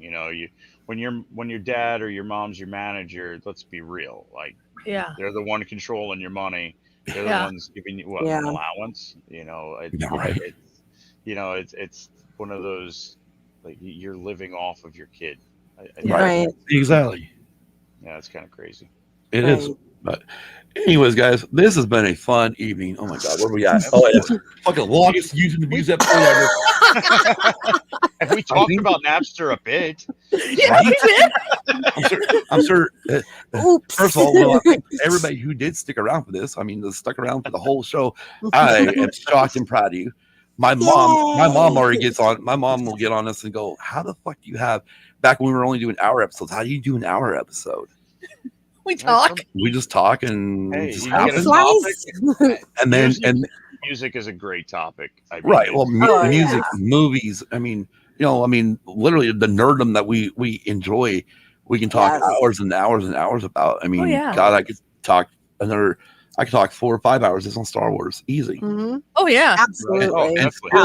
And still be scratching the surface. Yeah. Mm-hmm. Oh yeah. It was just scratching the surface. And we got Harry Potter coming up in about a month. Yes. Oh boy. Like I said, it's Labor Day. Yay, we got Harry Potter on. Oh, it's Christmas time. It's Harry Potter on. It's Tuesday. What holiday? It's a Tuesday. Harry Potter's on. Is there something wrong with that? No, I've had a break for a while, so that's good. Well, we can remedy that. DB, I'll tell you one thing. When you're, for me, it would be her sister, and you come home from work every lunch Night Hector. Night Hector. For 5, for your lunch break, and 5 days straight, you walk in and there's sparkly vampires on your screen. And it's not like we're watching Breaking On Part 1 or Eclipse or okay. No, it was fucking Twilight. And I always came home at the same fucking point. It's like this shit was timed up to where every day I walked in, it was the same fucking thing. I'm like, are you kidding me? Right. Well, I got so sick of fucking Twilight. Well, you notice I don't even watch it now. I was gonna say I don't think you haven't watched it once since. I got the latest. You have it, yeah. We own it. Yeah, we own it because I got the latest releases of all 4 of them, where they actually included all the movies in one box set. Right. But to this day, I don't watch it. Oh God. The only acceptable vampire is from The Lost Boys. That's the acceptable vampire. I read all of the. I like vampire stuff. Crazy. The books were better. Yeah. Crazy enough. I mean, it was an okay story. Right. I mean, but the movies were just like. Well, I love Kristen Stewart. I think she's hot, but she has the mental fortitude of a spoon. I liked her better in range of a rock. I liked her better in Panic Room. I mean, she actually did a really good job in that one. I mean, I know she was a lot younger, but I liked that one because you had, not only Jodie Foster, goddamn, but the fact that you had Dwight Yoakam in there. Oh yeah. Without the iconic cowboy hat. No kidding. Right. I mean, I love it when these especially these country stars go and do these movies and they're not wearing their normal garb. Yeah, right. Well, even when Tim McGraw did the Friday Night Lights. Yeah. I did not recognize him because without the hat, he's a totally different guy. Right. Yeah. Right. Exactly. But anyways, oh my gosh, this has been a lot of fun. I've had a blast. So much fun. Thank you so much for having us. Thank you guys for coming on. This is, I mean, it wasn't like we planned this like 6 months ago. It was like a week ago, like, hey, maybe we ought to do this. Or 2 weeks ago, like, okay. Cool. Oh God. Sounds cool. Yeah, right. But yeah, no, it's been a lot of fun. But yeah, no, everybody that stuck around in the chat, we thank you. Hey, Isaac's still here. Wow. Isaac. Wow, oh, and Hector's still here. And Hector's still here. Buenos noches, amigo. Anyways, y'all have a great night. And unfortunately, all I know is we're doing a racing podcast next Tuesday morning. I have no fucking clue what we're doing Tuesday night. We'll figure it out. We'll let you know, Kel. Doing it live. Exactly. We'll let you know by. I'll try to let you know by Friday. By Tuesday afternoon. Good. I'll try to let you know early enough so you can get the notes made up. I make notes for Dave. Yeah, makes the teleprompter for Dave, who then he can't read the fucking teleprompter. In Dave's defense, he had a migraine on over the weekend, so that migraine residue messes with your vision. Exactly. We're going to go and place you guys backstage for a minute. We'll come back and we'll go in there after I shut down. We'll again, thank you for coming on. And those of you still in the chat, we thank you very much. As always, you can find us on all your favorite podcast apps and whatnot, and directories of streaming. You can also rewatch the YouTube anytime you want. Yes. But until next week, I'm Scott. I'm Kim. And have a great work week. And a great weekend. Be kind to everyone. And peace out. You fucked it up, Kim. I know. Peace, all.